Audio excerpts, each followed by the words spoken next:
Order!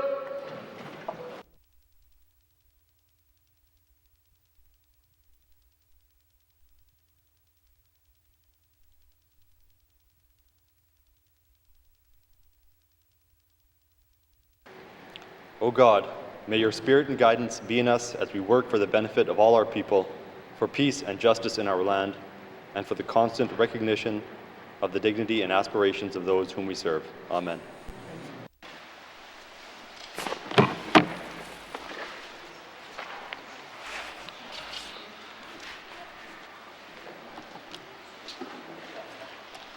Colleagues, before we continue, I'd just like to recognize my cousin Charlene and her son, youngest son Kenton, also Carol Ross, all from Sigachik.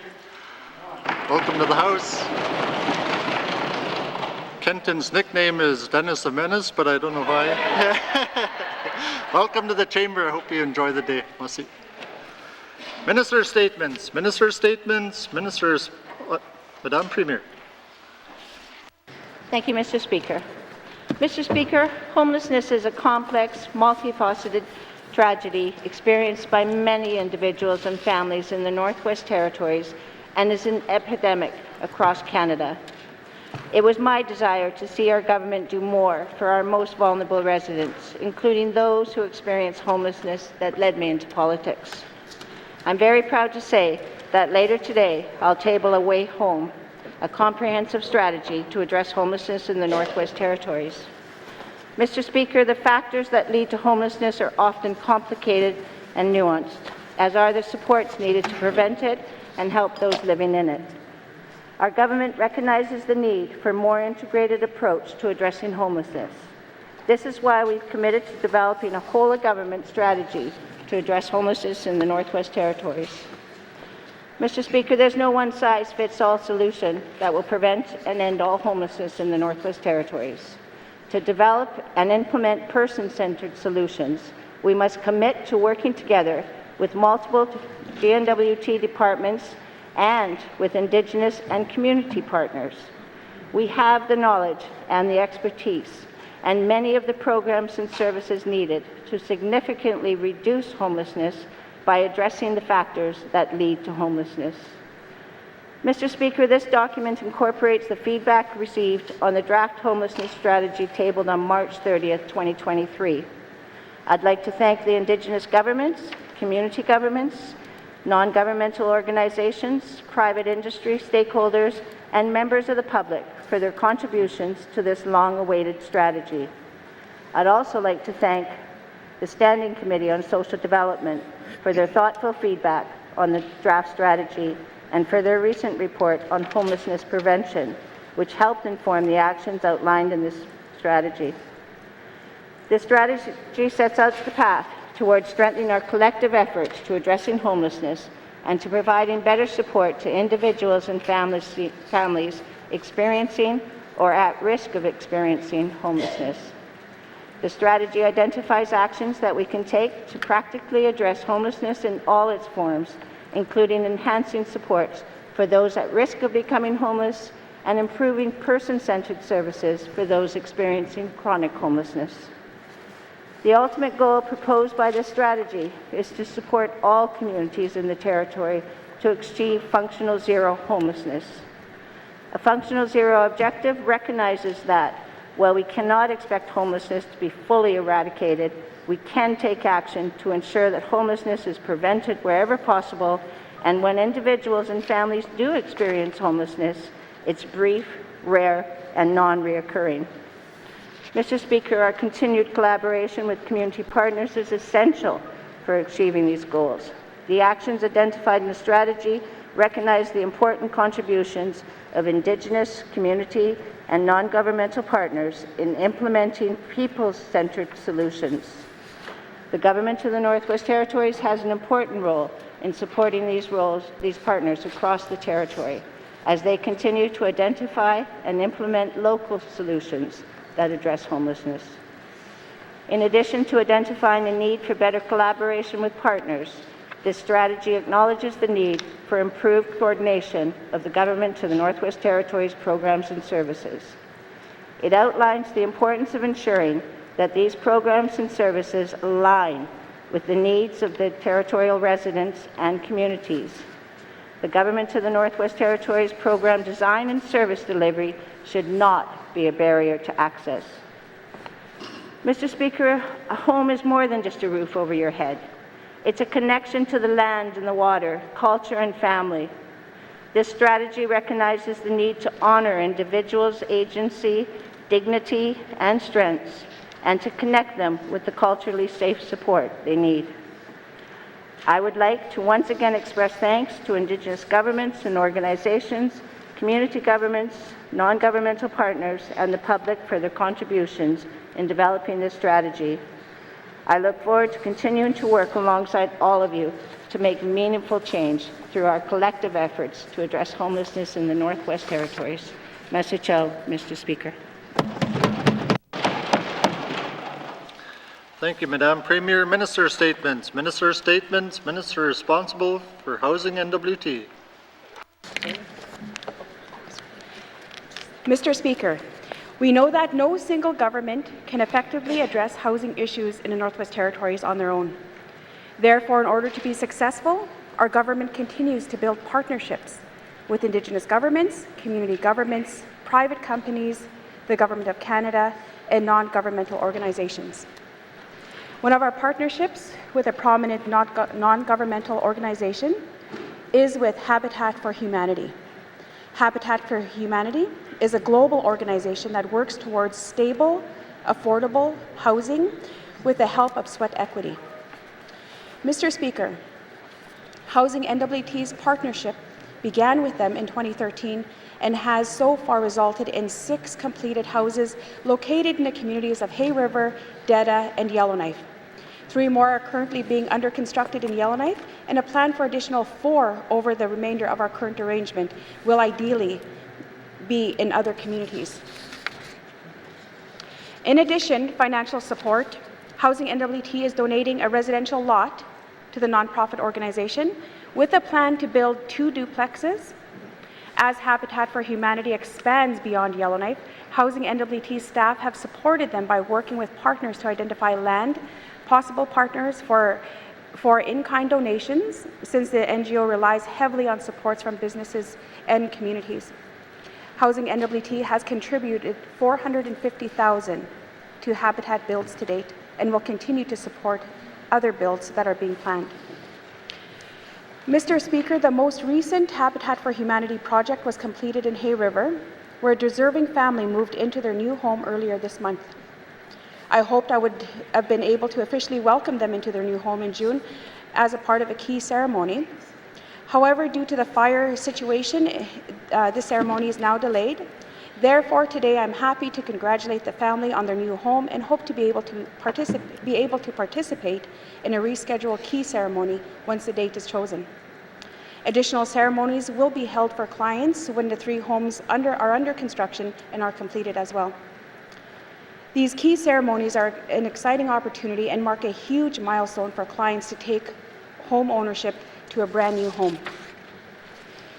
In order to be eligible for Habitat for Humanity home program, families must be in core need housing and paying 30% or more of their household income of their current housing, and are able to make affordable housing payments based on their income. Habitat for Humanity works closely with each family to ensure they are ready for home ownership and provide guidance and referrals on budgeting, home maintenance, and other housing-related subjects. Housing N.W.T also provides home ownership education courses to help set up families for success. Mr. Speaker, Habitat for Humanity relies on other partnerships as well, including annual funding from Canada and Mortgage Housing Corporation, Yellowknife's Elks Lodge, number 314, as well as land donations from community governments. Donations of land are especially important because they make these projects affordable without the key factor to build into the cost of their project. Habitat for Humanity is currently seeking applications from families for 2 new homes that are under construction in Yellowknife, with applications closing on Friday. I hope that families continue to take advantage of this program as they work towards home ownership. Mr. Speaker, housing N.W.T's partnership with Habitat for Humanity is of critical importance and is one of the many different and effective ways our government is addressing housing needs in our territory. We will continue to increase the well-being of residents and communities by providing fair access to quality housing supports for the ones that are most in need. Together, we look forward to helping more families achieve home ownership in the years to come. I'd like to thank Housing N.W.T for their continuous work with Habitat for Humanity. Merci, Mr. Speaker. Thank you, Minister. Minister statements. Minister statements. Minister responsible for MACA. Thank you, Mr. Speaker. Mr. Speaker, today I'd like to recognize the athletes, coaches, managers, and mission staff who will represent Team N.T at the 2023 North American Indigenous Games that will be held in Halifax, Nova Scotia from July 15th to the 23rd. North American Indigenous Games mission is to improve the quality of life for Indigenous people by supporting a self-determined approach to sports and cultural activities. The goal is to encourage equal access to participation in the social, cultural, and spiritual fiber of the community in which they reside. This event also promotes and respects Indigenous diversity. Mr. Speaker, the Government of Northwest Territories has endorsed the Truth and Reconciliation Commission's call to action, including Recommendation 87 through 91, which are specific to Indigenous sports. Recommendation 88 calls upon government to take actions to ensure long-term Aboriginal athlete development and growth and continue to support the North American Indigenous Games, including funding to host the Games, and for provincial and territorial teams' preparation and travel. This year, I can confirm that just over $1 million of funds have been provided to the Aboriginal Sports Circle for N.T for the purpose of team preparation and travel. This includes contributions from Sports Canada and the Government of the Northwest Territories. Mr. Speaker, enhancing capacity and long-term development of Indigenous athletes are priority for our government. To support long-term Indigenous athlete development, I'm engaged with my ministerial colleagues in the Yukon and Nunavut on how we can work more effectively with Sports Canada to further develop and improve Indigenous sports in the North. This July, Team N.W.T or Team N.T will be represented by more than 200 coaches, managers, and athletes, mission staff, and cultural performers at the 2023 North American Indigenous Games, completing in 11 different sports. I'd like to thank Team N.T leaders, Chef de Mission Mr. Carson Roach, and Assistant Chef de Mission Ms. Cheyenne Lafferty and Mr. Damon Crosman.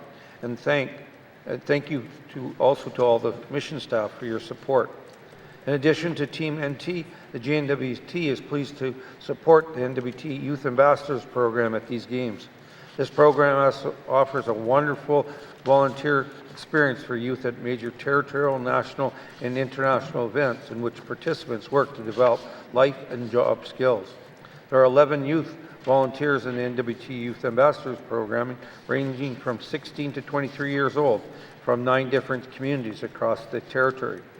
The Government of Northwest Territories is extremely proud to support our teams at the North American Indigenous Games through financial assistance and a range of other programs that support the development of coaches, athletes at local, regional, territorial, and national level. I'd also like to thank the Aboriginal Sports Circle of the Northwest Territories and all other territorial sport organizations who are responsible for selecting and managing teams. Their contribution plays a significant important part in sustaining a healthy and strong Northwest Territories. Finally, Mr. Speaker, I'd like to extend my sincere gratitude to the many volunteers and sponsors for their time and donations. Whether a coach, an organizer, or someone who provides meals, these contributions to Team N.T are very much appreciated. I sincerely hope all our participants enjoy this wonderful experience, play fair, and most importantly, have fun. Thank you, Mr. Speaker. Thank you, Minister. Minister statements. Minister statements. Member statements. Member statements. Member for N.W.T. Mr. Speaker, today, Mr. Speaker, it's Marine Transportation Services Barging season is upon us, Mr. Speaker. Today I rise on the issue of the services in my riding of N.W.T.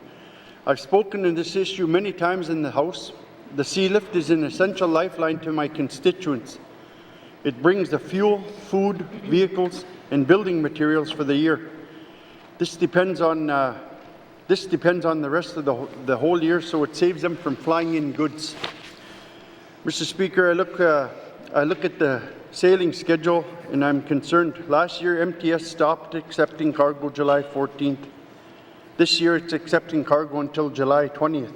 It seems to me the season will be 1 week shorter, even though the season's already so short in my riding due to weather. It's easy for bad weather and ice for delay on shipping schedule into the communities.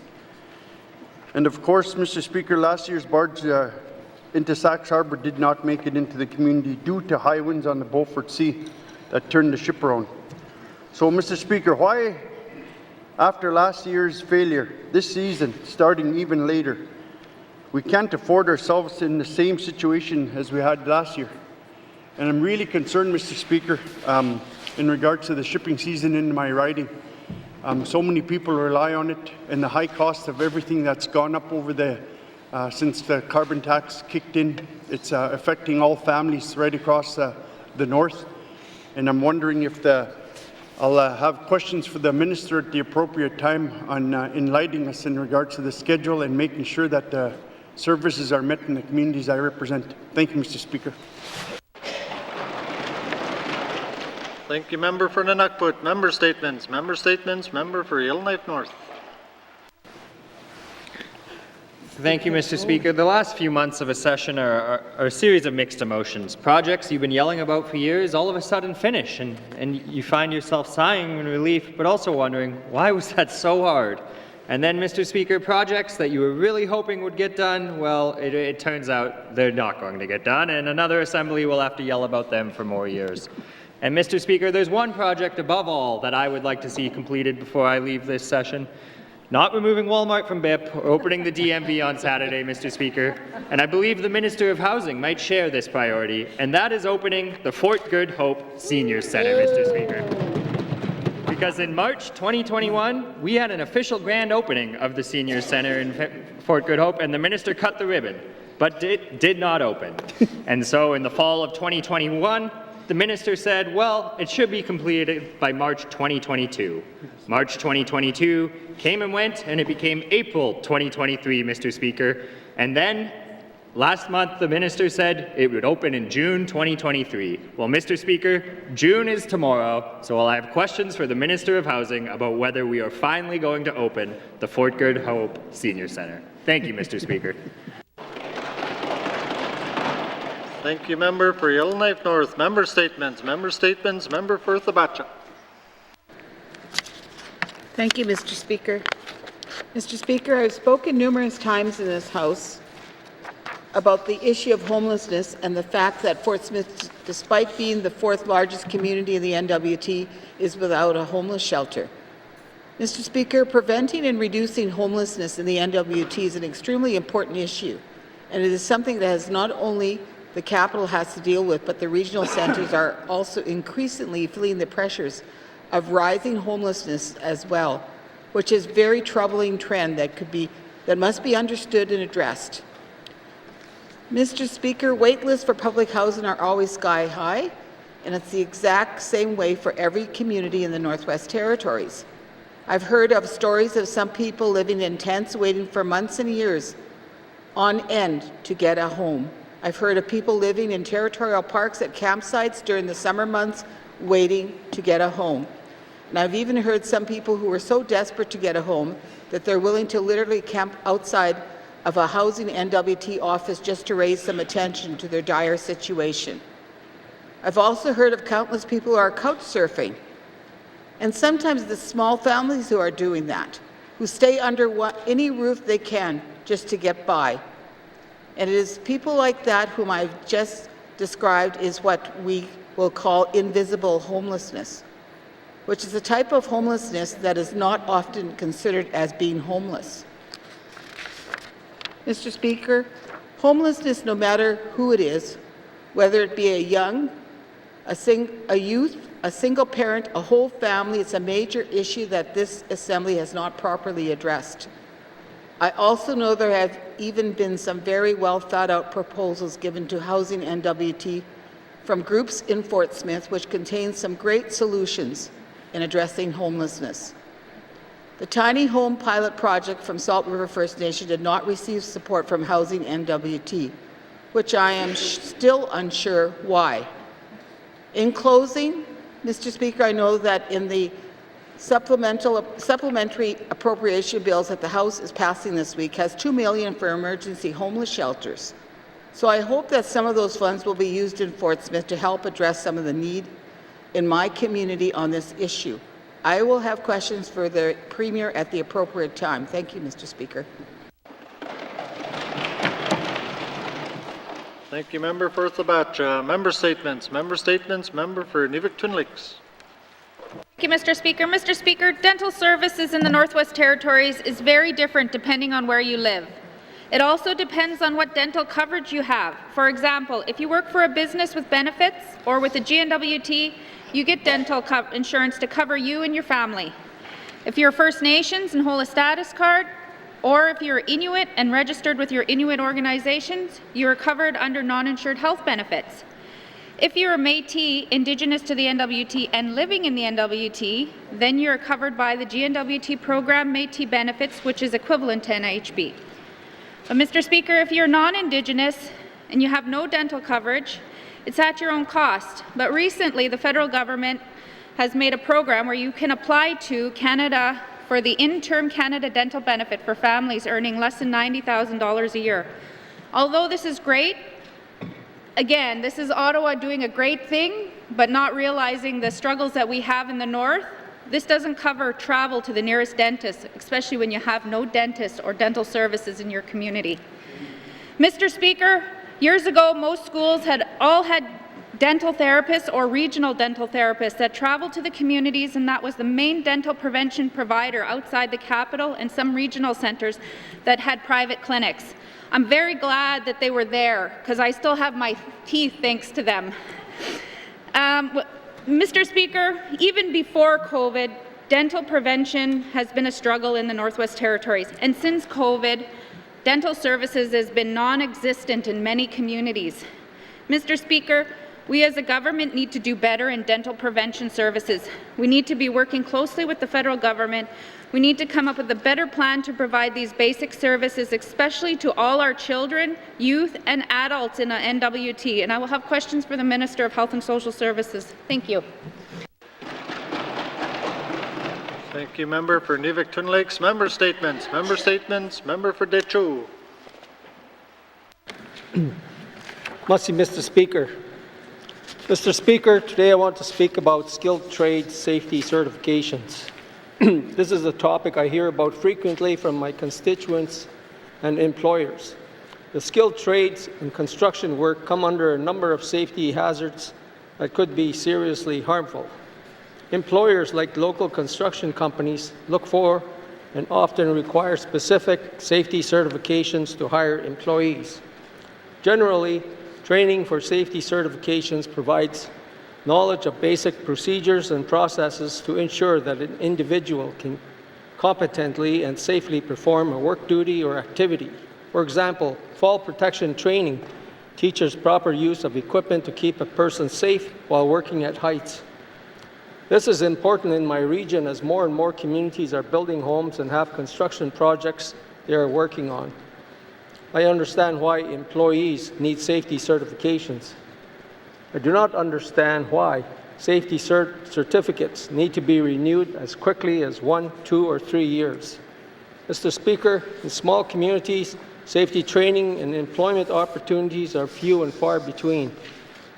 The lack of safety training available either through Aurora College or employer training is a barrier to residents in the small communities from becoming certified or renewing certification.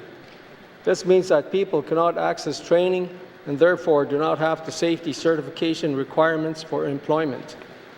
Mr. Speaker, I know that different safety certifications are directed in different ways, including by legislation, regulation, sometimes by industry or even by companies. What role does Workers' Safety and Compensation Commission have in ensuring that these safety certification expiry dates reflect the unique northern context I just outlined? That people in small communities do not have the same access to training through a rural college or other training institutes or employee training, and many people do not have the financial resources to travel and enroll in a program on their own. Mr. Speaker, people want to retain their safety certificates and be employed. WSCC needs to review safety certifications within the unique context of the Northwest Territories and the small communities, and use its discretion to increase the length of time that a safety certificate is valid. I will have questions for the Minister responsible for the Workers' Safety and Compensation Commission at the appropriate time. Masi. Thank you, Member for Decho. Member statements. Member statements. Member for Great Slave. Thank you, Mr. Speaker. Mr. Speaker, flooding in the Territory continues to be a real threat to residents' homes, livelihoods, and critical infrastructure in the Northwest Territory communities. In March, I spoke about the need to relocate and upgrade the Fort Simpson diesel plant to a liquefied natural gas or LNG project, and the government's general lack of vision and long-term planning regarding infrastructure. 2 weeks ago, the Peel River flooded in Fort McPherson, cutting off roadways, access to the airport, and water and sewer services. In other words, Mr. Speaker, the community's most critical infrastructure. I am worried that this government is not acting safely, and it is not moving quickly enough to protect residents. The flood in Fort Simpson was over 2 years ago, but ice jams caused water levels on the Mackenzie River to rise to 11 meters at the start of May again this year. Luckily, the river broke in favor of the community. However, the risk remains. And I ask, what is the government doing to protect the community's power infrastructure? Both LKFN Chief Antoine and Fort Simpson Mayor Welly have repeatedly called for the need to move key infrastructure, such as the power plant and water treatment facility, off the flood-prone island and onto higher ground. The Minister of Infrastructure stated in March that a location had been found for the new power plant off the island. The minister also said that the Power Corporation would hold a board meeting on March 10th to confirm the scoping required for the construction of a new power project, with complete cost estimates and relocation plans for the new plant by the summer. Well, Mr. Speaker, summer is here. What has been done? The power solution in Fort Simpson needs to be more comprehensive than moving power poles and lines away from areas affected by riverbank erosion. Expanding small-scale LNG in the N.W.T. could play a key role in bridging the gap between our current high-carbon-intensive infrastructure and completely renewable energy in the future, while helping to achieve the goal of reduced carbon emissions. Mr. Speaker, where LNG makes sense, we must use it in our territory, and in Fort Simpson, it makes sense. So let's get it done now. Thank you, Mr. Speaker. Thank you, Member for Great Slave. Member statements. Member statements. Member for Frame Lake. Merci, Monsieur le Président. I've raised this government's faulty project assessment policy many times as an MLA, and here I go again. Cabinet approved the project assessment policy on April 13, 2017. The project assessment policy requires, quote, any technical advice and evidence provided to boards by their respective staff is in line with legislation, cabinet direction, and ministerial policies established under this policy, end of quote. This policy grants cabinet immense power and reads like a way of muzzling our scientists and preventing presentation of evidence that may not be consistent with cabinet's way of thinking. My concerns were borne out by the review board in its March 29, 2018 report on the Tlicho all-season road. The board found that the so-called whole-of-government approach, quote, has limited the ability of evidence and expertise from N.W.T departments about potential impacts, concerns, and mitigation on issues within their respective mandates and jurisdictions, end of quote. As a result of this harsh criticism of N.W.T, Department of Lands commissioned a lessons learned report on the Tlicho all-season road. environmental assessment. The report concluded that, quote, a whole-of-government approach is not necessarily best suited to all projects where the G&W.T is the proponent and should not be the default approach for future project where G&W.T is a proponent, end of quote. It also said a whole-of-government approach, particularly in the context of a public review process, cannot be successful without an explicit commitment to greater transparency and evidence-based decision-making. And that's an end of quote. The formal response from the Department of Lands committed to reviewing the project assessment policy by the end of the 19th Assembly. I'm still waiting, and there's not much time left. This work is increasingly important as G&W.T is likely to become a proponent for larger infrastructure projects that will require very careful scrutiny. I've asked written questions on this topic in March 2022, over a year ago. I was told that there would be no public engagement or work with Indigenous governments in revising the policy. Mr. Speaker, that's a big disappointment. I'll have questions for the Minister of Minister of Environment and Climate Change on whether this work is really going to get done in the 19th Assembly. Merci, Mr. Speaker. Thank you, member for Frame Lake. Member statements. Member statements. Member for Cam Lake. Thank you, Mr. Speaker. Mr. Speaker, 2 years ago, this government tabled a procurement review report published by an independent review panel. The report highlighted the concerns of Northern business about communication and procedural fairness of how bids are administered, advertised, or requested, and how the government is evaluating value for dollar. Businesses identified concerns about being shut out of opportunities to apply on bids and do not believe their BIP status is giving them the intended advantage. Mr. Speaker, we have yet to see a response from the G&W.T to the procurement review report. And as we wait, I want to remind the G&W.T of the still relevant procurement recommendations put forward by the 18th Assembly. The 18th Assembly Standing Committee on Economic Development and Environment worked with the business community to develop a report identifying what is keeping Northern businesses out of government procurement. The report identified a need for consistency, clarity, and transparency in the procurement process. Northern businesses need to know what the government wants and where and when to access that information. These are questions I am still getting from N.W.T businesses. The second theme identified the need to attract Northern business more effectively. Committee found that multiple local businesses felt disadvantaged competing for government contracts because the invitations to tender reflected a limited understanding of the unique situation of Northern businesses and that there is a disconnect between the intent of a policy and reality on the ground. An example of how this is happening today is brand name specific procurement rather than function focused procurement.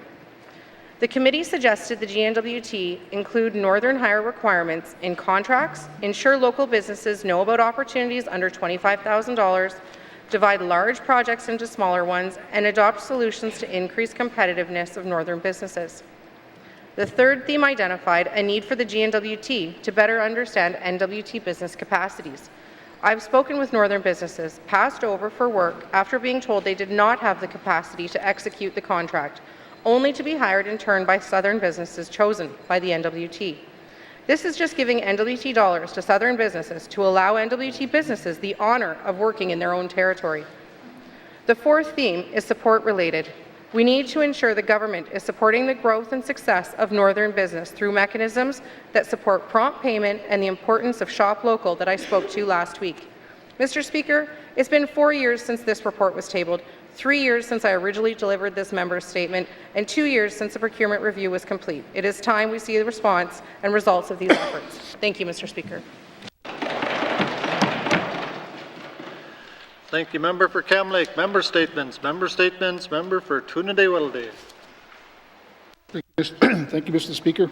It is with heavy heart that I address this chamber, not only as an Indigenous MLA representing the people of Tunadee-Willoughby, but also as a voice for the countless survivors of the unfathomable suffering experienced by our people in the Indian day school institutions, the lasting impacts of which continues to reverberate through our communities. After the transfer of responsibility for the Indian day school to the government of Northwest Territories on April 1st, 1969, the hope was that a new era of education practices would begin, one that would foster a sense of culture, pride, and providing a nurturing environment for our children to thrive. However, what transpired within the walls of these institutions was a betrayal of trust as an insult of our dignity and the systematic insurance of our culture. For far too long, the horrors inflicted upon our children have been buried beneath the weight of silence and secrecy. Today, we must shatter this silence and confront the painful truth. Our children were subjected to physical, emotional, and sexual abuse at the hands of those entrusted in their care. They were stripped of their language, culture, identity, and forbidden from speaking their own native tongue, and forced to adopt a foreign custom that left scars on their souls. The devastating consequences of this abuse are visible in the intergenerational trauma that plague our communities to this day. We have witnessed the shattered lives, the loss of self-worth, and the struggles to heal from the wounds that never truly fade. The resistance of our people is awe-inspiring, but we must acknowledge that healing cannot occur without justice, accountability, and meaningful redress. I call upon this Assembly to lend unwavering support to the survivors of the federal day school system.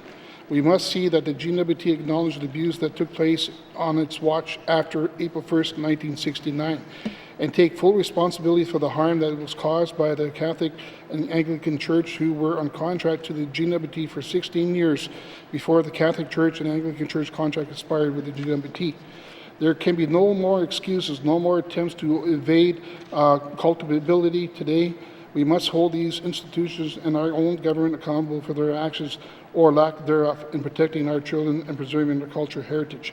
Furthermore, it is imperative that we advocate for robust comprehensive support services for survivors and their families here at N.W.T today. This includes culturally appropriate mental health services, counseling, financial assistance to aid in their healing journey. We must ensure that necessary resources are made available to those in need in the community level, allowing survivors to reclaim their lives and regain a sense of agency of self-determination and as fallout of taking over the responsibilities for the Federal Day School of April 1st, 1969. Mr. Speaker, I seek unanimous consent to conclude my member statement. Merci. Thank you, Member for Tunde-Weldy. The member seeking unanimous consent to conclude a statement. Are there any nays? There are no nays. You may conclude your statement. Thank you, Mr. Speaker. Thank you, colleagues. In addition, we must prioritize the inclusion of Indigenous history, culture, and language in our educational curriculum. Our children deserve an education that embraces, that celebrates their heritage, that fosters culture pride, and that empowers them to succeed while maintaining a strong connection to their roots. By investing in our youth, we invested in a brighter and more equitable future for all Indigenous here in the N.W.T. As a representative of the people of the legislature, we have a moral obligation to address the painful legacy of the federal Indian day school system prior to April 1st, 1969, and after April 1st, 1969, when the N.W.T took over the education portfolio from the federal government of Canada. We must work together to dismantle the structure that perpetuates the marginalization of oppression of our people. Let us join in hands in solidarity to commit a meaningful change and ensure the voice of the survivors are at the forefront of every decision we make going forward. The road to healing will be long and arduous, but I have faith in this resilience and strength of our communities. Let us honor the survivors' courage by taking a swift, decisive action. Together, we can pave the way to a future where justice, truth, and reconciliations prevail. Thank you, Mr. Speaker, and I have questions for the Premier at the appropriate time. Merci.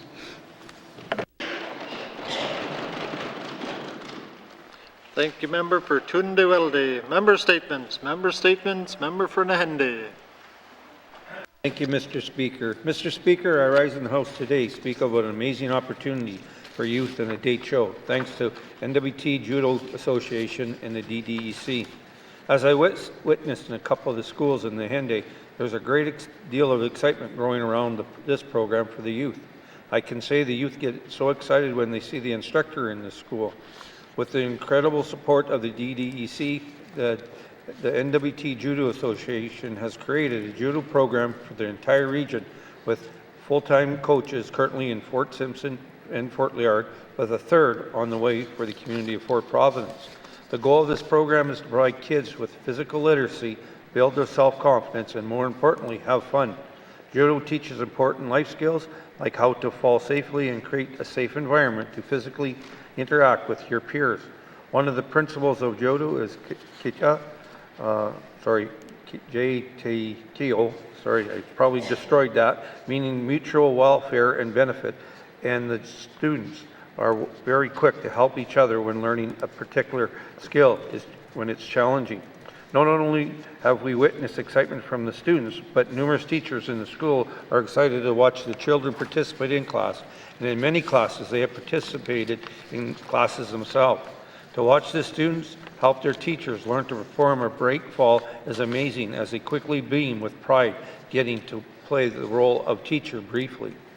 The participation in the program is not only free during school hours, but the extracurricular programs are offered as well, and is not limited to school-age children. Providing children with more than just something to do, but a program with purpose and professional guidance has been a breath of fresh air and creates a lot of happy faces.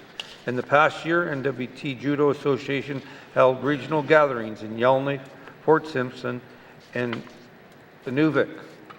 From the DDEC taking part in all these events at no cost to the families of the participants. They also brought 2 students, one from Yellowknife and one from Fort Liard, to their first ever outside of the territories event. The Edmonton International was the largest judo tournament in Canada in the 22-23 season, and the N.W.T. athletes performed incredibly well, returning home with a silver medal. The success and enthusiasm has been created in the southwest region of the territories is something that they hope to recreate in other regions. Mr. Speaker, I'd like to seek unanimous consent to conclude my statement. Thank you. Thank you, Member for Nahende. The member seeking unanimous consent to conclude his statement. Are there any nays? There are no nays. You may conclude your statement. Thank you, Mr. Speaker, and thank you, colleagues. The region for eventual goals of having this program not territorial-wide. They believe strongly that the confidence built in learning judo is transferable, becomes confidence in one area, often builds confidence in other aspects of life. As an individual sport, you do not require team or talent athletes to be successful, but the success of one athlete can no doubt inspire the belief in others that can achieve their goals as well. And these goals do not have to be limited to sports. Mr. Speaker, with a 3-time world champion and a 2-time Olympic medalist, every year join the coaching staff this summer, there should be a lot more excitement headlines in the near future. Thank you, Mr. Speaker. Thank you, Member for Nahende. Member statements. Member statements. Returns to oral questions. Returns to oral questions. Recognition of visitors in the gallery. Recognition of visitors in the gallery. Member for Great Slave. Thank you, Mr. Speaker. I would like to recognize former City Councillor Julian Morris, who's here in the gallery watching the proceedings today. Welcome. Recognition of visitors in the gallery. Once again, I'd like to recognize Charlene Blake, Kenton Blake, and Carol Ross, who now lives in Yellowknife. Always good to see people from Little Hollywood. They call it Sigachik.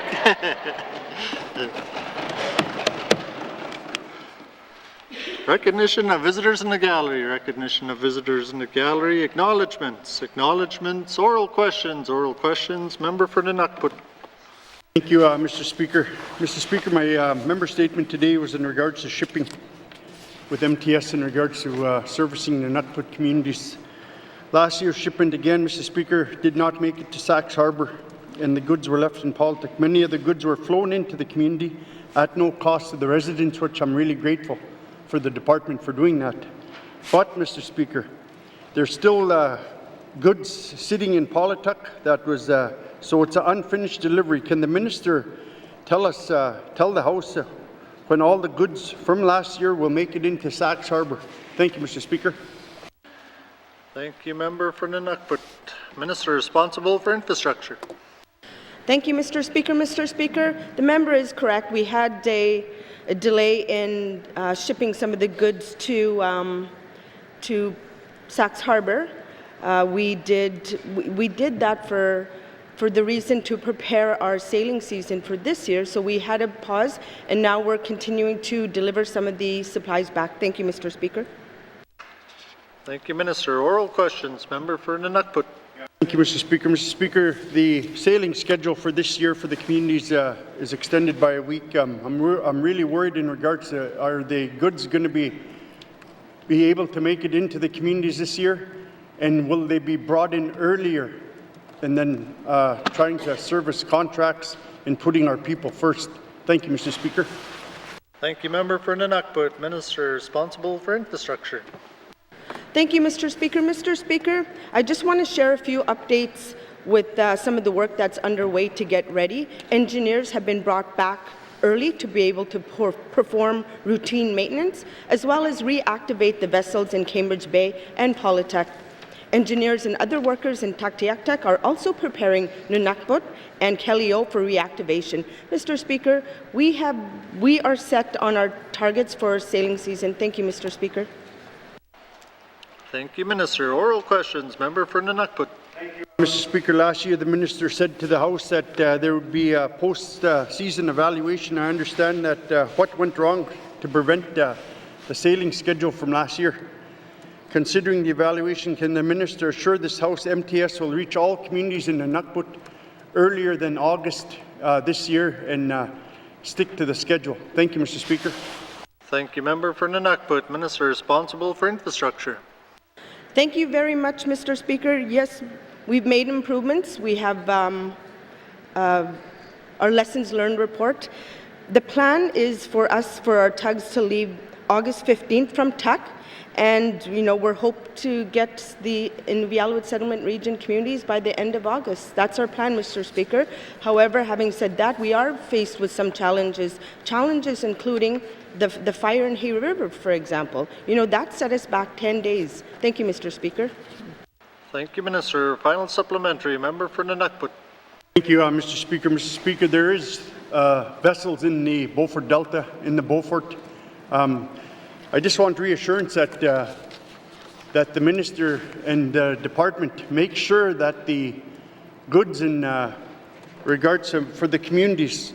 Again, I said earlier in my member statement, the high cost of living in regards to carbon tax, we have to be able to make sure that everything that could be barged into the community makes it in. And so I want reassurance from this Minister. Are they able, because the ships are in the communities already, are they able to get the goods into the communities quicker? Thank you, Mr. Speaker. Thank you, Member for Nunavut, Minister responsible for infrastructure. Thank you very much, Mr. Speaker. Mr. Speaker, Marine Transportation Services has been working closely with Transport Canada as well as Canadian Coast Guard. These relationships are key to ensuring that MTS can try and keep as close as possible to the current planning for the 2023 sailing season. Mr. Speaker, as a member is aware, I'm looking forward to coming into the Inuvialuit settlement communities in the next couple months to be able to visit the communities. It'd be also a good opportunity for me to talk to some of the leadership about any questions or concerns they have about our sailing seasons. Thank you, Mr. Speaker. Thank you, Minister. Oral questions. Oral questions. Member for Thabacha. Thank you, Mr. Speaker.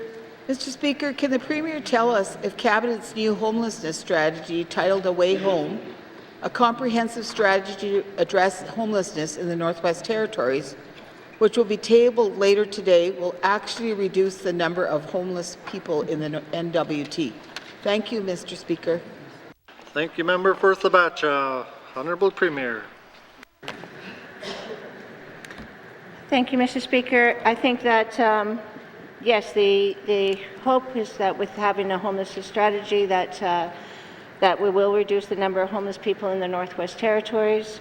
The strategy works as an integrated approach, both internally, but we recognize we also have to work with partners outside of the N.W.T.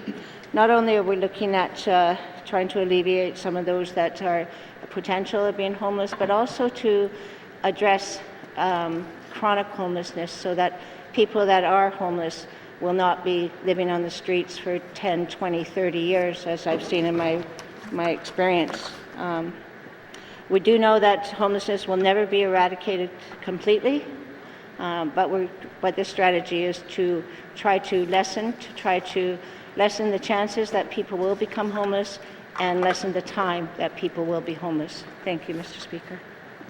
Thank you, Madam Premier. Oral questions. Member for Thabacha. Mr. Speaker, can the Premier explain what outcomes Cabinet is expecting to achieve with the introduction of this Government of the Northwest Territories homelessness strategy? Thank you, Mr. Speaker. Thank you, Member for Thabacha. Madam Premier. Thank you, Mr. Speaker. There's a number of things that we're trying to achieve within the homelessness strategy. I think the bigger one is to make sure that all departments in the government in the Northwest Territories are actually working together instead of in silos, which we often see. Making sure that people do have the wraparound support, the integrated case management that they need to succeed. Those are major objectives. But the other thing is data collection. And as I said earlier, I've said many times, is that before I never realized the importance of data collection, and so I always thought, get the work done. Never mind about the data. But I was wrong, Mr. Speaker, and it's important to get data collection, not only to identify how many people are homeless, but as I've said earlier, is that since I've been in politics, I'm seeing women on the street that have succeeded, that I knew that had been in shelters for 20, 30 years and have become healthier, stopped whatever substances they were using, actually got into the field of helping people. So we need the data to find out what worked with those people as well. We can't be doing services that we don't measure. So two things, really integrated service, working together instead of in silos, and making sure that we know what's working and what's not working and how many people we're dealing with. Thank you, Mr. Speaker. Thank you, Madam Premier. Oral questions. Member for Thabacha. Mr. Speaker, I understand the final version of the Government of the Northwest Territories homeless strategy will be tabled later today. So can the Premier explain why the Government of the Northwest Territories homeless strategy has taken this long to complete and finally be tabled? Thank you, Mr. Speaker. Thank you, Member for Thabacha. Madam Premier. Thank you, Mr. Speaker. If I remember correctly, it was a commitment made by a housing minister. I'm not sure if it was in this government or the past one. I have a feeling it was the past one that committed to doing a strategy. When that was said, I mean, because of my background being a social worker and working so long with these people, that I knew it wasn't going to be just as easy as was stated. So we soon realized that that it wasn't only housing that was needed. It was housing, it was health that was important, it was justice, it was income support, education, culture, and employment. The problem was, Mr. Speaker, is that we had 2 years of COVID, and the same departments that needed to work on this strategy were struggling, working desperately to save the lives of people. So once COVID kind of subsided, we got a handle on it. It's not gone, evidently, but once we got a handle on it, then we started to focus back onto this, and it was brought to my attention, as I thought earlier, that it needed to be all a government approach. So at that time, then Housing handed it over to myself as Premier for an all-government approach. Mr. Speaker, it could have been done. I could have said that there was a strategy when I first tabled or brought forward the draft, but I realized really quickly that we didn't have the feedback that was needed. We did not ask the people, and I'm a huge advocate of asking for the people that experience it. They have the expertise. So we took a step back, and we spent time to actually interview people, NGOs, community governments, Indigenous people, the general public, and people with lived experience, so that we could actually have a more comprehensive strategy and the feedback from Standing Committee. Thank you, Mr. Speaker. Thank you, Madam Premier. Oral questions. Member for Thabacha. Mr. Speaker, can the Premier explain what housing N.W.T is going to alleviate the number of people who are on the housing waiting list in Fort Smith, and how a great solution to end homelessness like the tiny home project from the Salt River First Nation be dealt with? And lastly, how are all other communities around the N.W.T will be better served by this new strategy titled A Way Home? Thank you, Mr. Speaker. Thank you, Member for Thabacha. Madam Premier. Thank you, Mr. Speaker. Since I'm in charge of the homelessness strategy, which is a governing thing, the questions I think are more related to day-to-day operations of homelessness. So on that, the minister responsible for homelessness is responsible. I'd like to defer that question to her. Thank you, Mr. Speaker. Madam Premier. Minister responsible for homelessness. Thank you, Mr. Speaker. I wish it could be that easy, but we do have 33 communities throughout the Northwest Territories that we do have to provide adequate housing to as well. And looking at the housing wait list throughout the Northwest Territories, I want to say significant investment has been made throughout this government.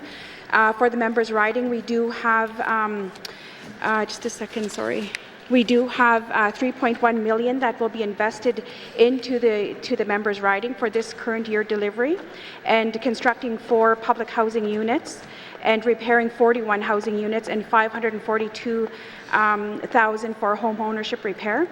For the 23-24 fiscal year, we're looking at 2.6 million, addressing also new construction of public housing units and money put into home repair as well. And we are also still working with the Salt River First Nations as well too, in the Fort Smith Métis Council as well. They were a part of the distinction-based funding that this government had supported. So the message going forward to Ottawa was, if you're not going to fund the N.W.T, then recognize those Indigenous agreements and fund the communities and the Indigenous governments directly. So with that, Mr. Speaker, we are working very closely with the community of Fort Smith. I know that housing is a crisis throughout the Northwest Territories, but we are doing our best to address these issues as a government in whole. Thank you, Mr. Speaker. Thank you, Minister. Oral questions. Member for Great Slave. Thank you, Mr. Speaker. My questions are for the Minister of Infrastructure. Can the Minister tell us, has the Fort Simpson LNG redesign plans or relocation plans been decided upon by the Northwest Territories Power Corporation Board that Minister did promise last sitting? And if so, what are the significant changes? Is there anything changing with respect to the location or the cost? Thank you. Thank you, Member for Great Slave. Minister responsible for infrastructure. Thank you very much, Mr. Speaker. Mr. Speaker, I believe I heard about 4 different questions in that. So I'm going to just add that this is an important project that we raised with the federal government in context of funding.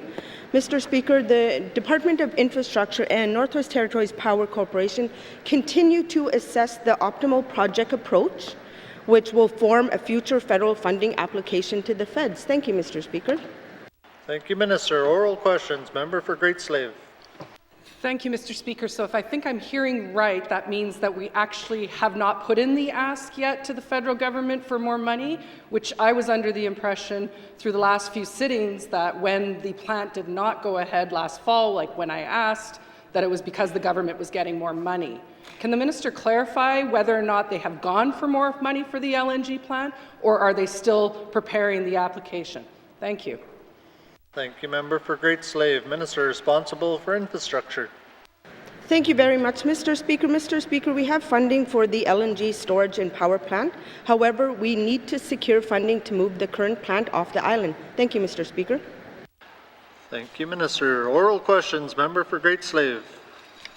Thank you, Mr. Speaker. My apologies for not understanding. I just don't find this to be very clear what has been going on. When I asked before, I think 2 sittings ago, what was going on, why the plant hadn't been started when the funding had already been announced for the LNG, the minister told me they were going back to get more money from the federal government to create an entire LNG plant instead of the one that is supplemental to the diesel plant. Has that changed, Mr. Speaker? Thank you. Thank you, Member for Great Slave. Minister responsible for infrastructure. Thank you very much, Mr. Speaker. Mr. Speaker, we have we're bringing some of the options to the Board of Directors meeting, which is happening next month.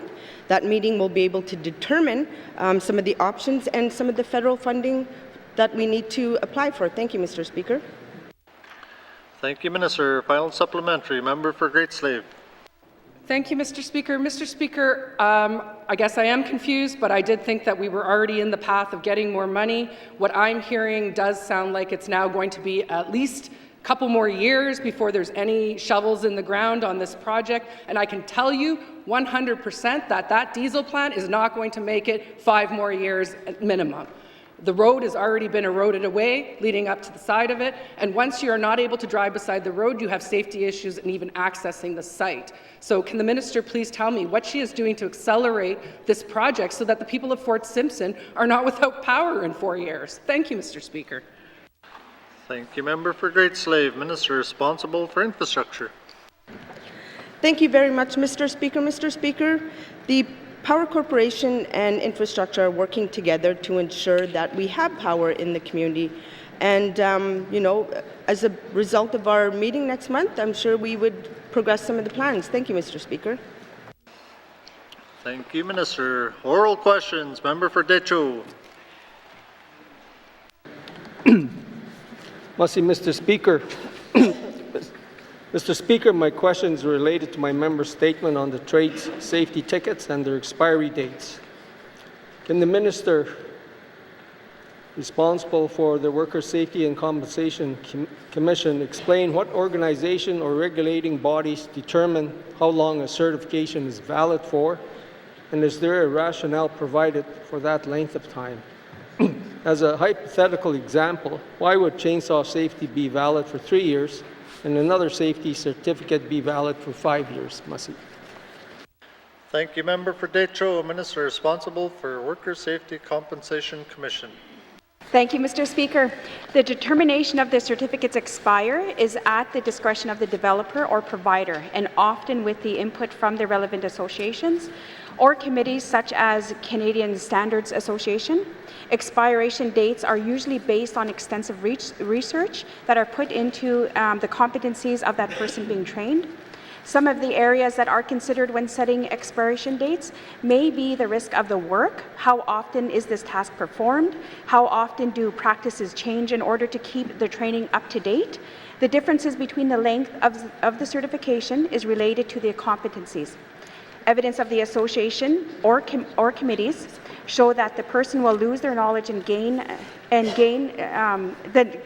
they will lose their knowledge and gain during the course over a period of time, and their competencies may diminish.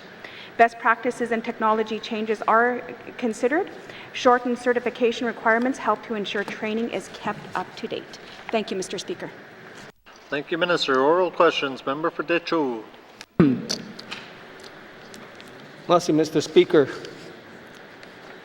Mr. Speaker, my question to the Minister is what role does Worker Safety and Compensation Commission have in ensuring that safety certifications expiry dates reflect the unique context of the N.W.T, including small communities? Merci.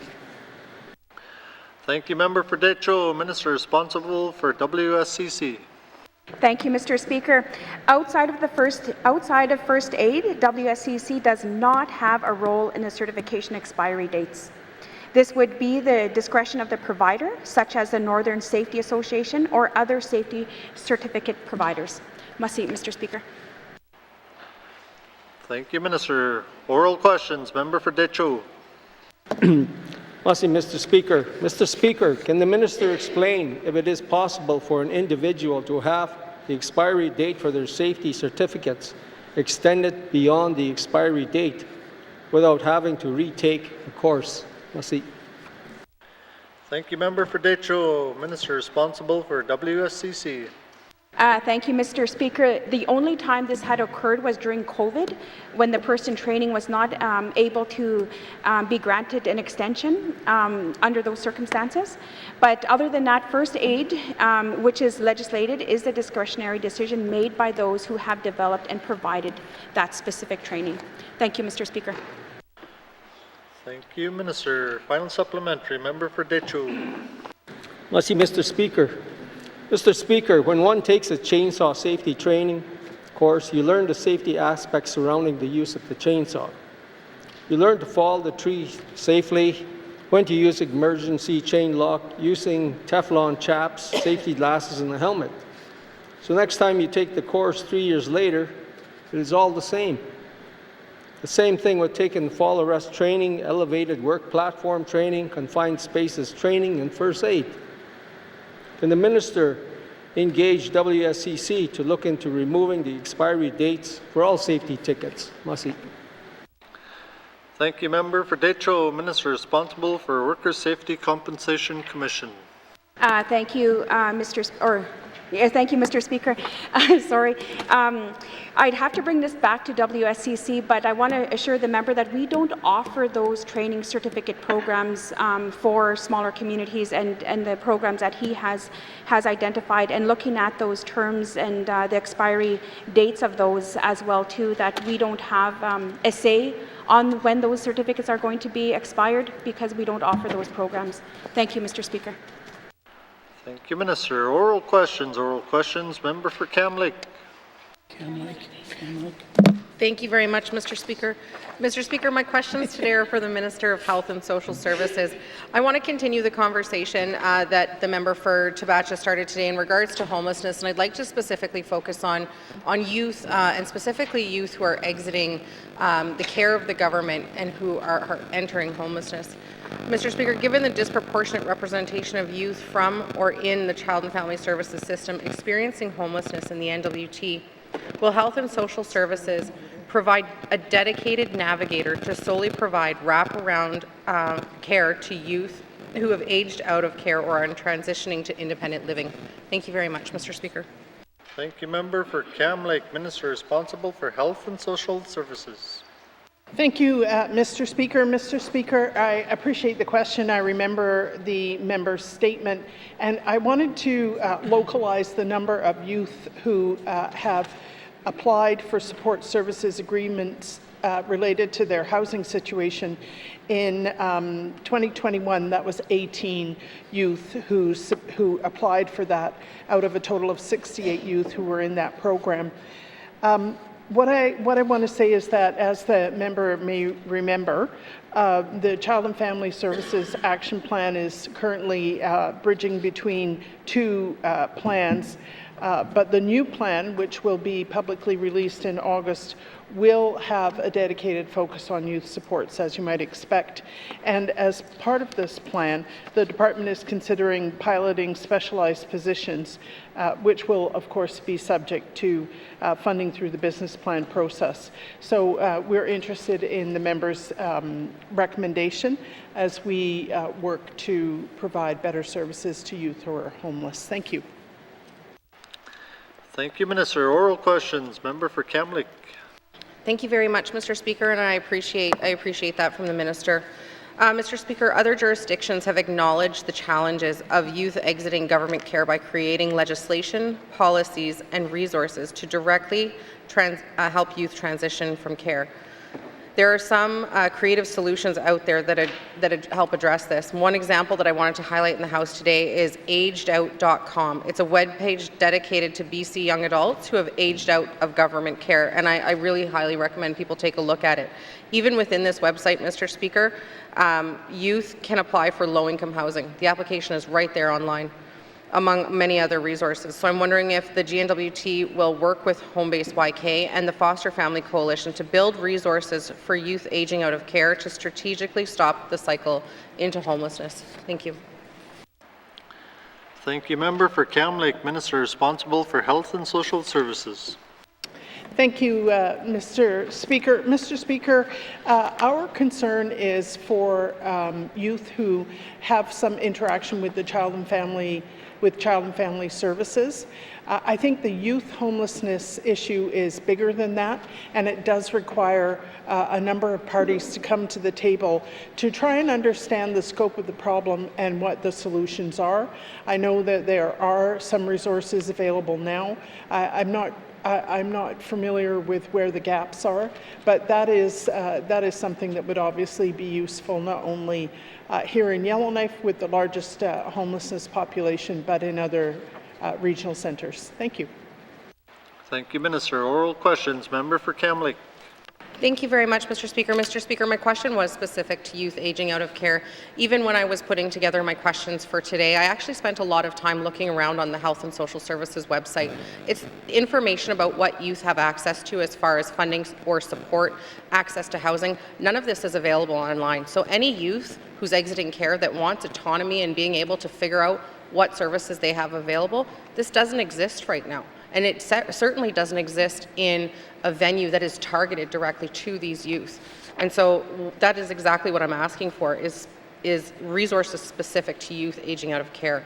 My next question, though, Mr. Speaker, and maybe the minister will want to speak to this in this same breath, is will Health and Social Services commit to including a provision in the upcoming revamp or bill that's being brought forward in the next assembly to the Child and Family Services Act that specifically calls for Health and Social Services to offer suitable housing options as a mandatory clause for youth exiting care? So will they turn around and offer a provision of suitable housing for youth who are transitioning from care of the government? Thank you. Thank you, Member for Cam Lake. Minister responsible for Health and Social Services. Thank you, Mr. Speaker. Mr. Speaker, I'll certainly make a point of looking at the website agedout.com. In terms of the Child and Family Services Act, we have received recommendations from the member and from the Social Development Committee. I'm not in a position to make a commitment that binds the 20th Assembly to what will be in the revision of the Child and Family Services Act. But of course, we will be doing a transition document, and I can include it in that. Thank you. Thank you, Minister. Final short supplementary. Member for Cam Lake. Short is not my skill set, Mr. Speaker. No, Mr. Speaker, I appreciate that we can't bind the next government, but this is an opportunity to really call on the government to focus on housing and addressing youth homelessness for youth aging out of care in the legislative proposal that comes forward from the government.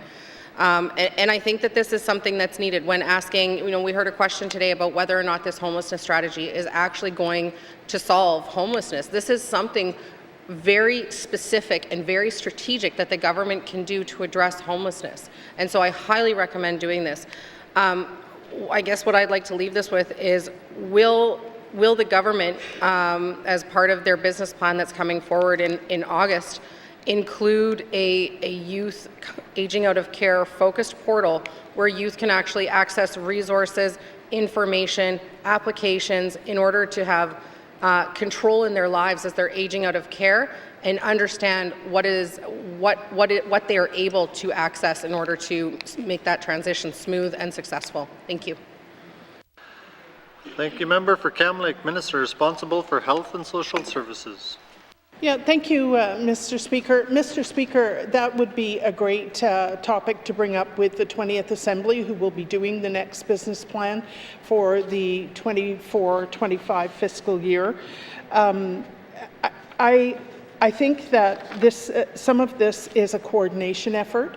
I know that home-based Yellowknife does enable people to get into leases with landlords and set youth up in their own housing. I'm not sure whether there is enough of that to make a difference. I think that some youth need significant wraparound resources to be successful as tenants. And so I think all of those are very worthy of consideration. I think for youth, as with any other person, that having housing stabilizes their situation and enables them to deal with some fundamental issues that may be disrupting their lives and to put them on a path to greater success. And I think that that's what we all want. Thank you. Thank you, Minister. Oral questions. Oral questions. Member for Tunde-Welleday. Thank you, Mr. Speaker. Mr. Speaker, there has been a lot of work done to date in regards to dealing with Aboriginal people in Canada, and we have the Royal Commission report, we have the Truth Reconciliation report. There's a lot of recommendations that were brought forward and recommendations that talks about reconciliation and public apology. And right now, my questions are to the Honourable Premier as follows. Follow-up to the unresolved matter of the Federal Indian Day School that I raised in March of 2023 here in the House. Mr. Speaker, I just want to mention that my question, I guess, will be, Mr. Speaker, will the Premier acknowledge the abuse continued to happen after the Federal Day School program was transferred to the N.W.T on April 1st, 1969? Thank you, Mr. Speaker. Thank you, Member for Tunde-Welleday. Madame Premier. Thank you, Mr. Speaker. Mr. Speaker, I can't acknowledge that because I haven't, this is the first I've gotten that question with no heads up, so I don't know the experiences of students after the N.W.T. So what I'd like to propose is that the member perhaps sit down with myself and preferably the Minister of Education, Culture and Employment, maybe the three of us, to discuss the issues and see what the solutions might be. Thank you, Mr. Speaker. Thank you, Madam Premier. Oral questions, member for Tunde-Weldy.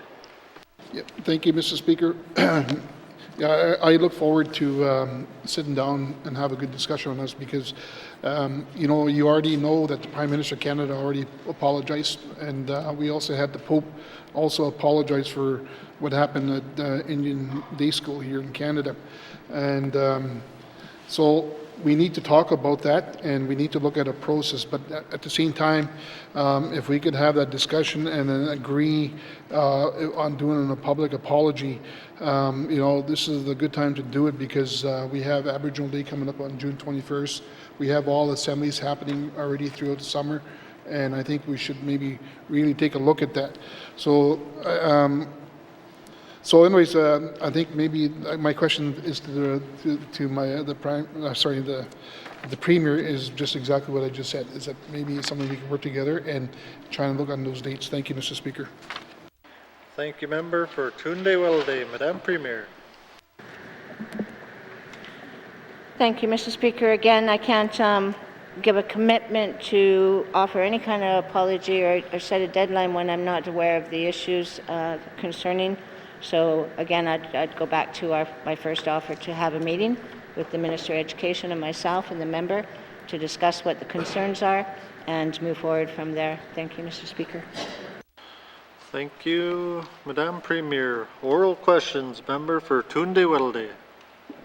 Yeah, thank you, Mr. Speaker. And I'm surprised that you know, it's 1969, something like 45 years from now. That's nobody in the N.W.T system or in this House has ever raised this issue.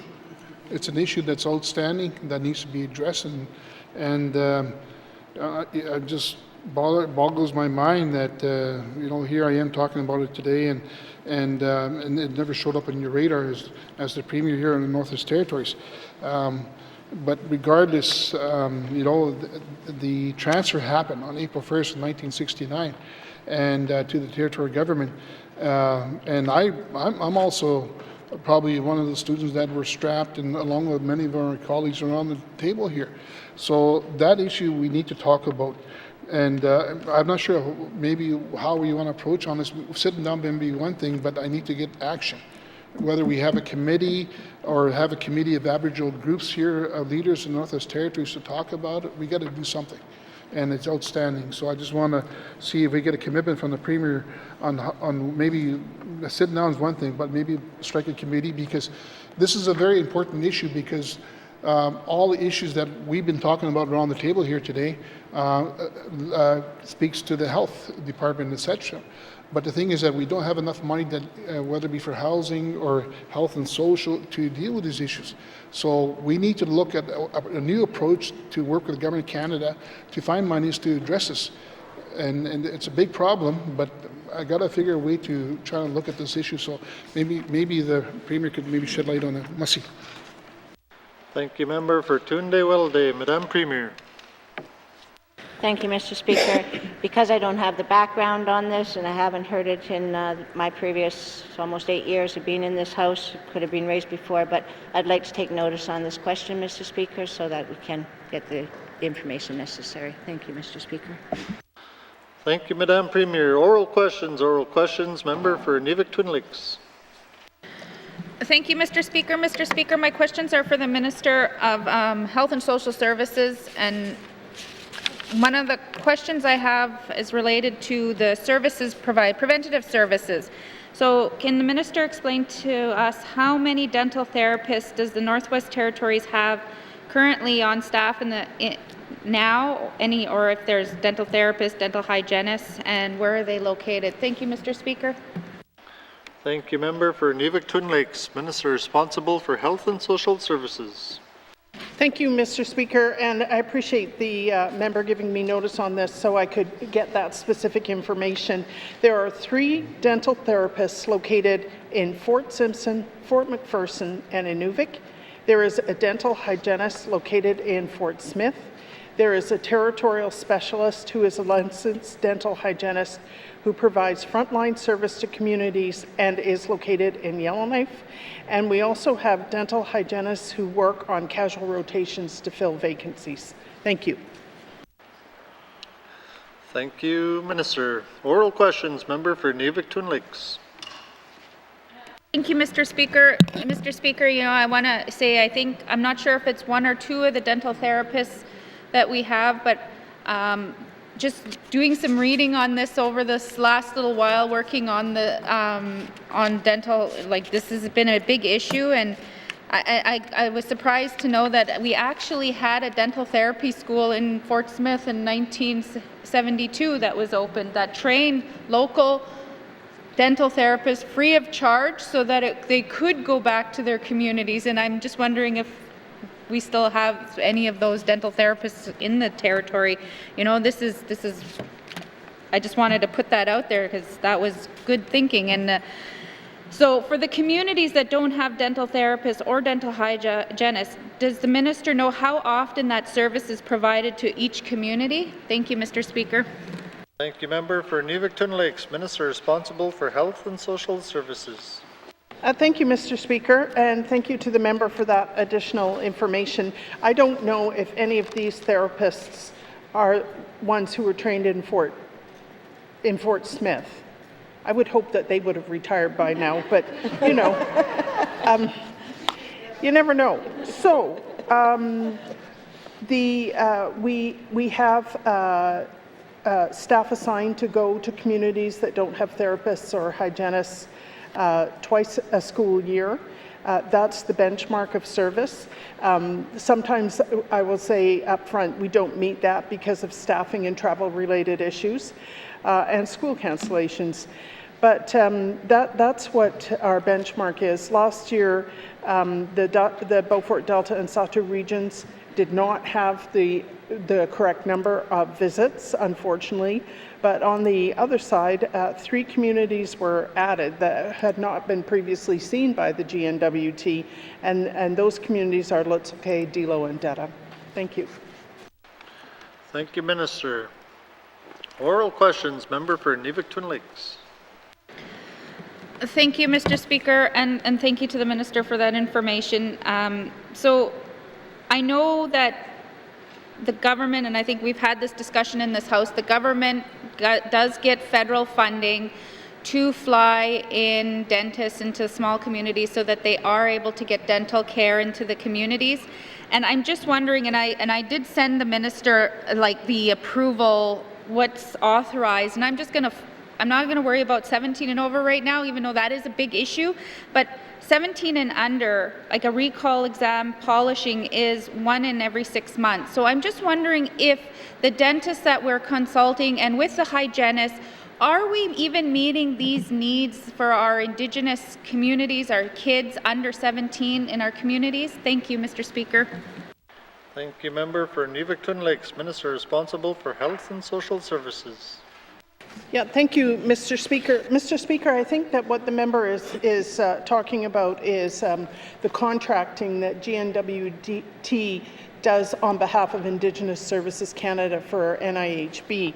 And so we let those contracts, and they are primarily for travel costs. They are for travel costs. The dentist needs to get approval from NIHB for the services provided. And in terms of the services that they do provide, as the member knows, there's a pre-approval process, and the dentists make their own determination of what service is most required by the patient. That's not something that we have oversight over. Although I will say we license dentists and we also supervise the complaint process. But in terms of what the dentist decides to do with the patient in the chair, that's on the dentist. Thank you. Thank you, Minister. Oral questions, member for Inuvik Twin Lakes. Thank you, Mr. Speaker. And so, Mr. Speaker, I could I could highlight in probably 3 member statements on the article that I read on the history of dental therapy in Canada, and it looked at how Indigenous communities were lacking any oral preventative services. And so they came up with plans, and the plans were to train locals, to send them back to their communities. And here we are again with no dental therapy schools, and we've got a bill in front of the minister. So now I just want to know if the minister will look at other ways to ensure that preventative care is being completed in all communities and are making sure that these targets are met in all these communities that NIHB has outlined in what their approval schedule is for this. Thank you, Mr. Speaker. Thank you, member for Nevicton Lakes, Minister responsible for Health and Social Services. Thank you, Mr. Speaker, and thank you for the question. I think the first thing that we need to do is meet the benchmark of 2 visits to each school each year. That would be a great start. We have had real trouble recruiting both dentists and dental hygienists in the Northwest Territories, and we have, of course, not given up on doing that, but when we put out the request for proposals in March, we got 0 results. And the result is that we are severely underserved by dental health specialists, and that's across the board. And I know that people can go to their health center and ask to have service in a location where a dentist is and have their medical travel paid there. That's not a great solution, but it is one potential solution. It's not helped by the fact that in Inuvik, the dental clinic seems to be staffed intermittently, and by locums, it's difficult to have a continuity of service there. So I recognize that this has had an impact on preventative care, and it's a problem. If the member has any ideas about how we can do more to recruit dentists and fill those contracts with, recruit dental hygienists to do the school work, even on a locum basis, and how to attract dentists to doing this work, I'm certainly very interested to hear it. And I'll look up the website on the history of dental therapy.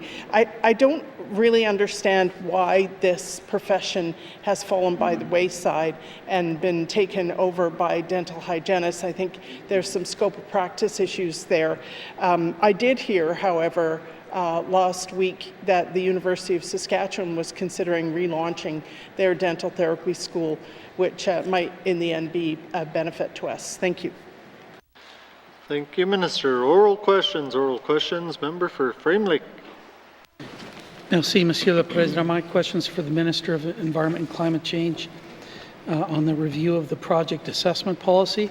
The Minister committed to have the review completed in December of 2022 in response to my written questions in March of 2022. Can the Minister tell us the status of that review and whether the work to revise this antiquated and regressive policy will be done in the 19th Assembly? Merci, Mr. Speaker. Thank you, member for Frame Lake, Minister responsible for Environment and Climate Change. I could quickly say yes, expand it a little bit further. The members were correct. The Department of Lands had completed an initial review of the project assessment policy when we merged lands in ENR. Further work on the policy is continued through the Department of ECC, and as I said, the project assessment policy will be revised before the end of this Assembly. Thank you, Mr. Speaker. Thank you, Minister. Oral questions, member for Frame Lake. Merci, Monsieur le Président. Well, that's the good news. I'm just kind of waiting for the bad news now. But in response to the written question I submitted in the House in March, the Minister said there would not be any public engagement work with Indigenous governments on the review of the policy. We have, public engagements on such mundane matters as renaming the old Stanton Hospital, a product survey, for liquor and cannabis. But we're not going to ask the public about how N.W.T should be involved in environmental assessment of major projects. I just don't get it. Can the minister explain why the department does not want to seek public input into revising the project assessment policy? Merci, Mr. Speaker. Thank you, member for Frame Lake. Minister responsible for ECC. Thank you, Mr. Speaker. The member is correct. In my written response, I said no, we're not going to do public. But, Mr. Speaker, the project assessment policy already exists and is being updated based on feedback and concerns shared by boards, IGIOs, and the public during the Cleacho All-Season Road and a Giant Mine process. The project assessment policy is an internal policy that defines how the GNWT works internally among departments for project assessments and will continue where the government is the proponent. Thank you, Mr. Speaker. Thank you, Minister. Oral questions. Member for Frame Lake. Merci, Monsieur le Président. So a key feature of the devolution agreement was the establishment of an intergovernmental council to allow the public and Indigenous governments to cooperate and collaborate on matters related to lands and resources management. And Mr. Speaker, that sentence is taken directly from the IGC website. So can the minister explain why his department does not intend to work with the Intergovernmental Council in reviewing the project assessment policy? Thanks, Mr. Speaker. Thank you, member for Frame Lake. Minister responsible for ECC. Thank you, Mr. Speaker. Mr. Speaker, as I stated just on the last question, this policy defines how the GNWT works internally for the project assessments. Again, it's an internal document. The policy is, again, about the GNWTs on how the GNWT organizes and works together among departments for environmental assessments prior to making any submissions to co-management boards. Thank you, Mr. Speaker. Thank you, Minister. Final supplementary. Member for Frame Lake. Merci, Monsieur le Président. I want to thank the Minister for that. This may be an internal document, but it's a public interest. I've raised this numerous times in the House, and it does involve expenditure of public monies as well. You know, this government has taken a keen interest in large infrastructure projects. It's even part of Cabinet's mandate. GNWT is going to increasingly become a proponent in environmental assessment, and this project assessment policy seems to be aimed at controlling the presentation of evidence and expert opinion that is not consistent with Cabinet's views. So can the Minister tell us whether this government is really committed to evidence-based decisions, and how will that be implemented in the context of GNWT-sponsored projects and related decision-making? Merci, Mr. Speaker. Thank you, member for Frame Lake. Minister responsible for ECC. Thank you, Mr. Speaker. And Mr. Speaker, I thank the member for the question. The government is committed to evidence-based decisions. There is nothing in the project assessment policy that prevents the presentation of evidence or expert opinions in a co-management process. Currently, the GNWT, led by the Department of ECC, is working to define how the GNWT can be more transparent in environmental assessments, including decision-making of the GNWT projects. Thank you, Mr. Speaker. Thank you, Minister. Oral questions. Oral questions. Member for Yellowknife North. Thank you, Mr. Speaker. My questions are for the Minister responsible for housing. Can the Minister tell us when the Fort Good Hope Senior Centre is going to open? Thank you. Thank you, member for Yellowknife North. Minister responsible for housing and N.W.T. Mr. Speaker, thank you to the member for this question. I know he's been advocating and he's been asking the question over and over, and I just want a drum roll. I'm excited. I am happy to say the 9plex in Fort Good Hope, the seniors complex, will be open. People are moving in tomorrow, so we did stick to our date of June 1st. No more requests from him. No more requests. We won't be having an official opening. We've already had that already, as the member had said. And I want to thank the member for constantly advocating, because seniors in the Northwest Territories, very important. We need to get units in the smaller communities as well. Also the staff as well for looking at this project. The Sato District Office, the Local Housing Authority, the community is very excited and very happy for this to come forward. And also I'm very happy to fulfill one of the members' questions and what he was bringing forward. So we've met the date of June 1st. Must see, Mr. Speaker. Thank you, Minister. Oral questions. Member for Yellowknife North. Thank you, Mr. Speaker. I am very happy to hear that, and I'm sure all of the people moving in tomorrow are even happier. Great news. I guess my question in a bit more serious tone, though, is that this has taken a couple of years. We still haven't, on the public record, figured out exactly what happened. I know there are some contractor disputes, there was some inspection issues, but do we have a figure now about what all of this cost us in extra dollars? Thank you, Mr. Speaker. Thank you. Member for Yellowknife North, Minister responsible for Housing and N.W.T. Thank you, Mr. Speaker, and thank you to the member for asking the question, but I just don't want to shed any, I don't want to take away the excitement, but the project originally cost us $3.5 million, but we learned a lot of issues that we could have dealt with prior to a project like this rolling out. We do support local contractors, we do support building capacity, and unfortunately in this case we did see some issues that we could have addressed earlier. We own it as Housing N.W.T. We own it to be supporting local businesses. This does not discourage us in going forward, but presently this project is tied up in litigation right now, and it's going back and forth. I just don't want to take that away, but just reassure the public and reassure the member, Housing has learned from this, and we will be improving our relationship with our local contractors. Thank you, Mr. Speaker. Thank you, Minister. Oral questions. Member for Yellowknife North. Yeah, thank you, Mr. Speaker. I recognize that when there's contractor litigation that we don't quite know that.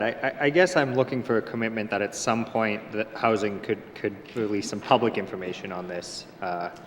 What we often do is we sign NDAs and we add a few more $1 million onto the project, and then no one will say anything about that. And it's happened many times in this assembly, and I would not want this to be a case. I think it is a project that is. The minister said there are lessons learned. I would like to see what those lessons learned, and I think that at the end of the day, we owe it to the public to know what the final dollar figure was on this building. So can the minister take that back and try to find a way that we will actually say at some point what this cost us in millions of dollars? Thank you, Mr. Speaker. Thank you, Member for Yellowknife North, Minister responsible for Housing and N.W.T. Thank you, Mr. Speaker, and thank you to the member for the question. And like several of our programs, our infrastructure built throughout the Northwest Territories, I also want to acknowledge that we are still able to commence construction even during COVID and their restrictions. And I'm proud to say that Housing was able to fulfill this contract and being able to get this build completed and done. And also recognizing that this number is not going to be $3.5 million, it's going to increase, obviously.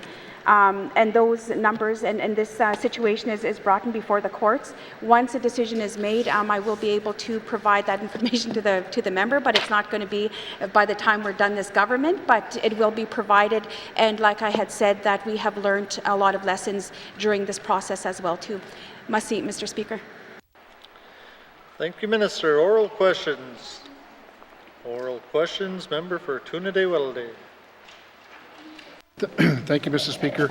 I just want to let you know that I'll be tabling my member statement and questions tomorrow as written statements, written question, so I can get my questions answered, because I didn't get a full answer here today. But again, I just want to add one question to the Premier, that I'd like to have that commitment. And Member for Tuna-Day-Welleday.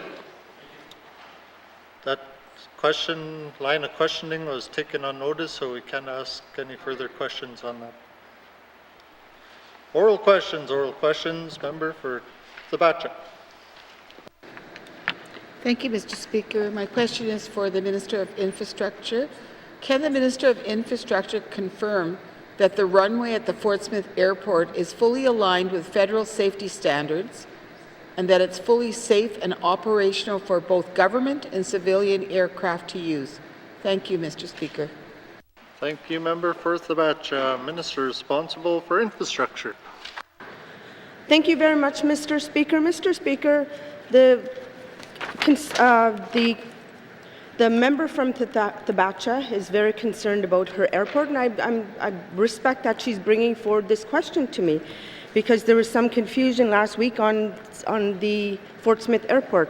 I can confirm that for the member that the Fort Smith runway was always fully operational, and it's able to accommodate all civilian and commercial aircrafts up to and including the Boeing 737, the Airbus A320s, all in accordance with Transport Canada regulations. Mr. Speaker, I think that I thank the member for that question, just to clarify that, and if there was something wrong with the airport, the member will be the first one to call me to be able to clarify. So I didn't get a phone call. Thank you, Mr. Speaker. Thank you, Minister. Oral questions, member for Tabacha. I don't have any other questions, Mr. Speaker. Right. Thank you. Oral questions, member for Kamloops. Thank you very much, Mr. Speaker. Mr. Speaker, in this day and age, about 40% of youth between the age of 20 and 29 still live at home across Canada because it's a very expensive cost of living out there. Housing is hard to come by. And some youth just need to stay at home longer for educational purposes. And some youth, our kids just don't want to leave home, Mr. Speaker, and that's fine. Not all youth have this ability to stay at home or to stay with their foster families, and so I'd like to ask the minister responsible for homelessness if he's willing to work on a youth portal that youth can access, and the starting point of that portal can be access for things like housing, or how to get your ID, or how to access different supports you might have access to. So I'm wondering if the minister responsible for homelessness is willing to work on this type of a portal to serve youth. Thank you. Thank you, member for Kamloops. Minister responsible for homelessness. Thank you, Mr. Speaker, and thank you to the member for the question. I hear her passion addressing housing for youth. I will have to speak with and talk with my colleague, Minister of Health, and look at what initiatives that we do presently have. But as of right now, I just have to follow up with my colleague in respect. Thank you, Mr. Speaker. Thank you, Minister. Oral questions, member for Kamloops. Mr. Speaker, I was wondering if that question could be addressed to the minister responsible for youth. Shane. Okay. Thank you, member for Kamloops. Minister responsible for youth.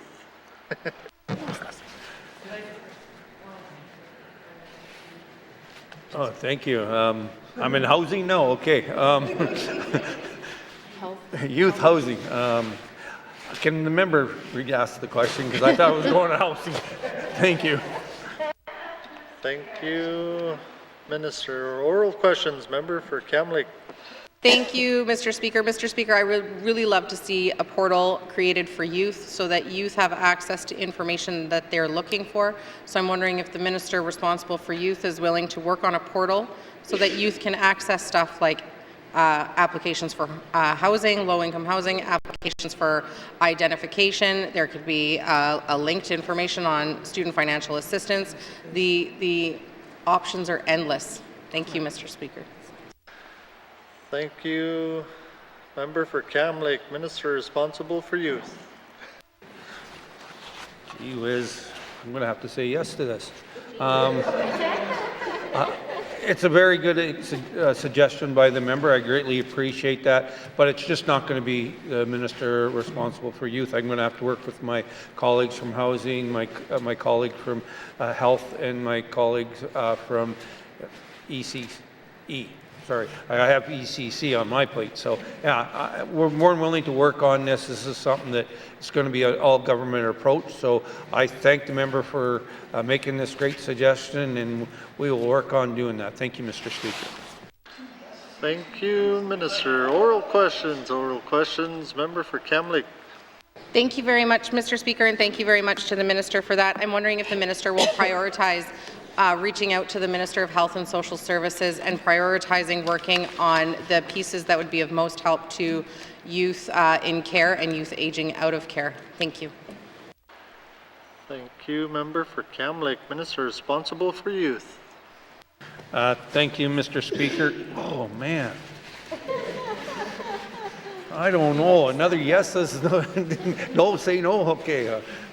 I will make the commitment that I'll work with all my colleagues, because it's just not health and social services, it's ECE and housing. So we need to have that approach. My colleagues have heard the question here, and the staff that are hearing this, so we'll be reaching out to my colleagues, staff there, and we'll start working on that. Thank you, Mr. Speaker. Thank you, Minister. Oral questions. Member for Kamloops. Thank you very much, Mr. Speaker, and I would like to say thank you to the other side. I think that there's great opportunity that can come from this, especially for youth who are aging out of care. I'm wondering if the Minister will commit to tabling a status report on this in the following sitting. Thank you. Thank you, Member for Kamloops. Minister responsible for youth. That I cannot make a guarantee on. We're going to have to work on it. I mean, she got a couple of yeses out of me. This one here is going to be the reality is we're going to work on it. If we are able to table something, we will. But right now, it's some work that has to be done. Thank you, Mr. Speaker. Thank you, Minister. Colleagues, our time for oral questions has expired. Written questions. Written questions. Returns to written questions. Returns to written questions. Replies to Commissioner's address. Replies to Commissioner's address. Petitions. Petitions. Reports of committees on the review of bills. Reports of committees on the review of bills. Reports of standing and special committees. Reports of standing and special committees. Tabling of documents. Tabling of documents. Madame Premier. Thank you, Mr. Speaker. Mr. Speaker, I wish to table the following 4 documents. A Way Home, a comprehensive strategy to address homelessness in the Northwest Territories. A follow-up letter for oral question 1461-19 brackets 2, Northwest Territories, Alberta Transboundary Water Agreement.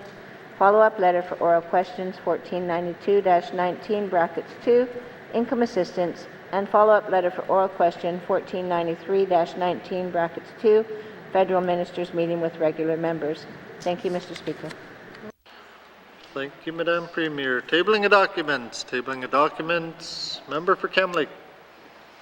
Thank you, Mr. Speaker. Mr. Speaker, I wish to table the C.D. Howe Institute Commentary number 595, Aggressive Incrementalism, Strengthening the Foundations of Canada's Approach to Childcare. Thank you, Mr. Speaker. Thank you, Member for Kamloops. Tabling of documents. Tabling of documents. Notices of motion. Notices of motion. Member for Thabacha. Mr. Speaker, I give notice that on Friday, June 2nd, 2023, I will move the following motion. I move, second by the Honourable Member for Hay River North, that when this House adjourns on Friday, June 2nd, 2023, it shall be adjourned until Wednesday, August the 16th, 2023. And furthermore, that at any time prior to August 16, 2023, if the Speaker is satisfied, after consultation with the Executive Council and members of the Legislative Assembly, that the public interest requires that the House should meet at an earlier time during the adjournment or at a time later than scheduled resumption of the House, the Speaker may give notice, and thereupon the House shall meet at the time stated in such notice and shall transact its business as if it had been duly adjourned at that time. Thank you, Mr. Speaker. Thank you, Member for Thabacha. Notices of motion. Notices of motion. Motions. Motions. Notices of motion for the first reading of bills. Notices of motion for the first reading of bills.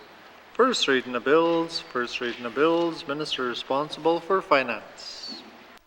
Mr. Speaker, I wish to present to the House Bill 92, an act to amend the Petroleum Products and Carbon Tax Act, number 3, to be read for the first time. Thank you, Mr. Speaker. Thank you, Minister. First reading of bills. First reading of bills. Second reading of bills. Second reading of bills.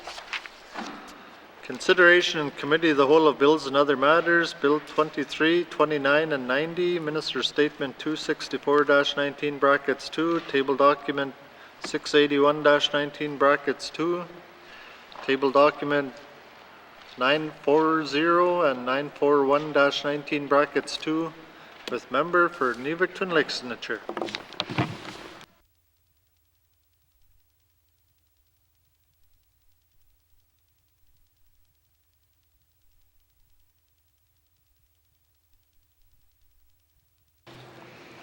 I now call Committee of the Whole to order. What is the wish of committee? Member for Frame Lake. Merci, Madame la Présidente. The committee wishes to consider Bill 90 and table document 940-19 brackets 2. Merci. Thank you. Does committee agree? Thank you, committee. We will take a short recess and resume with the first item.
agreed to consider Bill 90, an act to amend the Legislative Assembly and Executive Council Act, number 5. I will ask the sponsor of the bill, member for Cam Lake, to make opening remarks. Thank you, Madam Chair. Madam Chair, I am pleased to speak to Bill 90, an act to amend the Legislative Assembly and Executive Council Act number 5 in my capacity as a member of the Board of Management. Members accepted the recommendation of the Independent Commission on Members' Pay and Benefits to reduce the base salary for regular MLAs by $4,000. A regular member can earn back this $4,000 through participation on 2 standing committees. This bill allows for this $4,000 to be increased at the same rate as the base salary for members to ensure that the base rate between regular members and members of Cabinet remains the same. These changes will take effect in the 20th Assembly and do not change the pay and benefits of current members. That concludes my remarks on Bill 90. Thank you, Madam Chair. Thank you. Member for Cam Lake, would you like to bring witnesses into the chamber? Yes, please. Sergeant at Arms, please escort the witnesses into the chamber.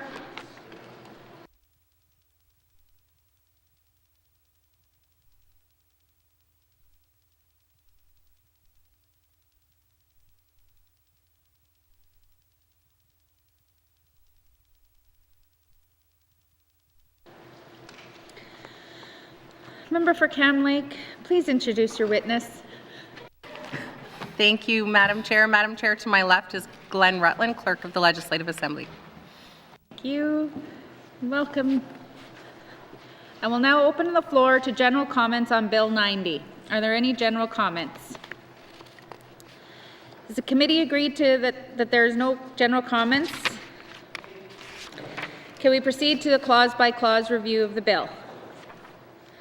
Committee, we will defer the bill number and title until after consideration of the clauses. Does committee agree? Please turn to page 1 of the bill. Clause 1. Does committee agree? Clause 2. Does committee agree? Clause 3. Does committee agree?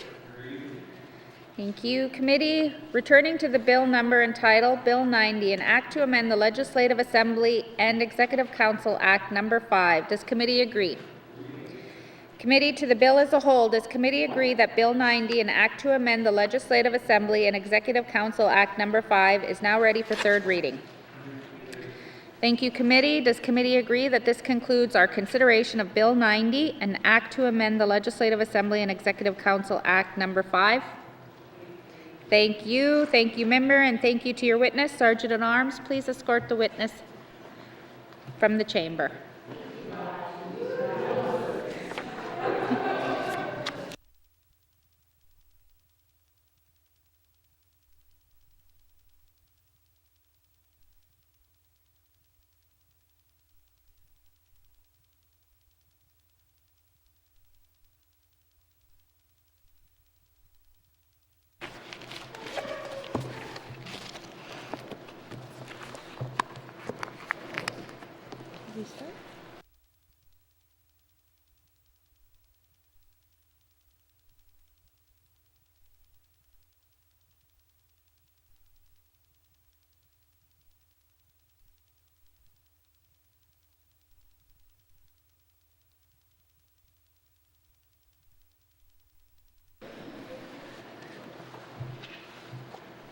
Committee, we've agreed to consider table document 940-19 brackets 2, supplementary estimates, infrastructure expenditures number 2, 2023-2024. Does the Minister of Finance have any opening remarks? Thank you, Madam Chair. Madam Chair, I am happy to present the supplementary estimates, infrastructure expenditures number 2, 2023-24. The infrastructure supplementary estimates propose a total increase of $124.5 million comprised of the following items. $129.5 million for infrastructure expenditures funding for projects that were not completed in 2022-23. This amount is fully offset by lapses in appropriations in 22-23. A decrease of $9.6 million to reflect changes in the timing of planned expenditures for the Frank Channel Bridge replacement project. $22.2 million to purchase a dual-seat Fireboss aircraft for wildfire management. This amount is partially offset by revenues received from the federal government. $1.6 million to undertake planning and scoping work for the Territorial Fire Centre, and $500,000 to purchase a loader for the Fort Smith Airport, which is fully offset by revenues received from the federal government. This concludes my opening remarks. Madam Chair, I'd be happy to answer any questions members may have. Thank you, Minister. Do you have wish to bring witnesses into the House? Yes, Madam Chair. Thank you. Sergeant-at-Arms, please escort the witnesses into the chamber.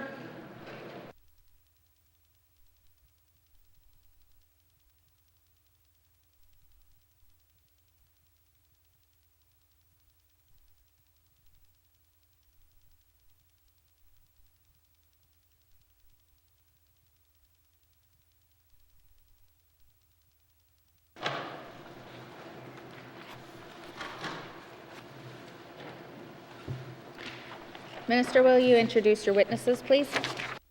Thank you, Madam Chair. Madam Chair, with me today on my left is Bill McKay, the Deputy Minister of Finance, and on my right is Terence Coutre, the Deputy Secretary to the Financial Management Board. Thank you. I will now open the floor for general comments. Member for Frame Lake. Thanks, Madam Chair. Can I just get a sense of how much money was lapsed in the 22-23 fiscal year on the capital side? Thanks, Madam Chair. Thank you. Minister? Thank you, Madam Chair. So total amount expected to be lapsed would be $54 million, roughly. Thank you. Member for Frame Lake. Okay, thank you. How much in this capital sup is actually carryovers? Thank you. Thank you. Minister. Thank you, Madam Chair. So that is $129,652,000. Thank you. Member for Frame Lake. Okay, thanks. So were there any projects that were lapsed that are not carried forward, and where would we find that information and the total? Thank you. Thank you. Minister? Thank you, Madam Chair. Madam Chair, let me turn that to Mr. Coutre, who may have that information available. Thank you. Mr. Coutre. Thank you, Madam Chair. There's a total of $2.7 million in projects that are not being carried over and being lapsed. Thank you. Thank you. Member for Frame Lake. Yeah, thanks. So I think I heard 2.7 million. It doesn't seem to jive with the information we have available to us, but yeah. Is that information publicly available somewhere? Thank you. Minister? Thank you, Madam Chair. Madam Chair, with respect to project, sorry, let me turn that one to the Deputy Minister if I could, please. Sorry. Thank you. Thank you. Deputy Minister. Thank you, Madam Chair.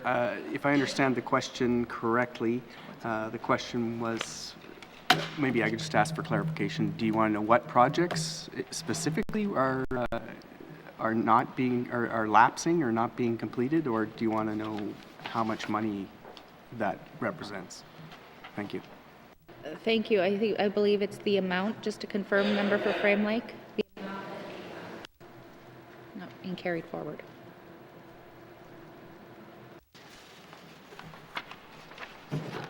Madam Chair, I'm sorry, I don't know how we've managed to lose the train of thought here. I think we were looking for one answer and then another question came in. So can I just get, I'm sorry, but what is the question that we're looking for the answer on now, please?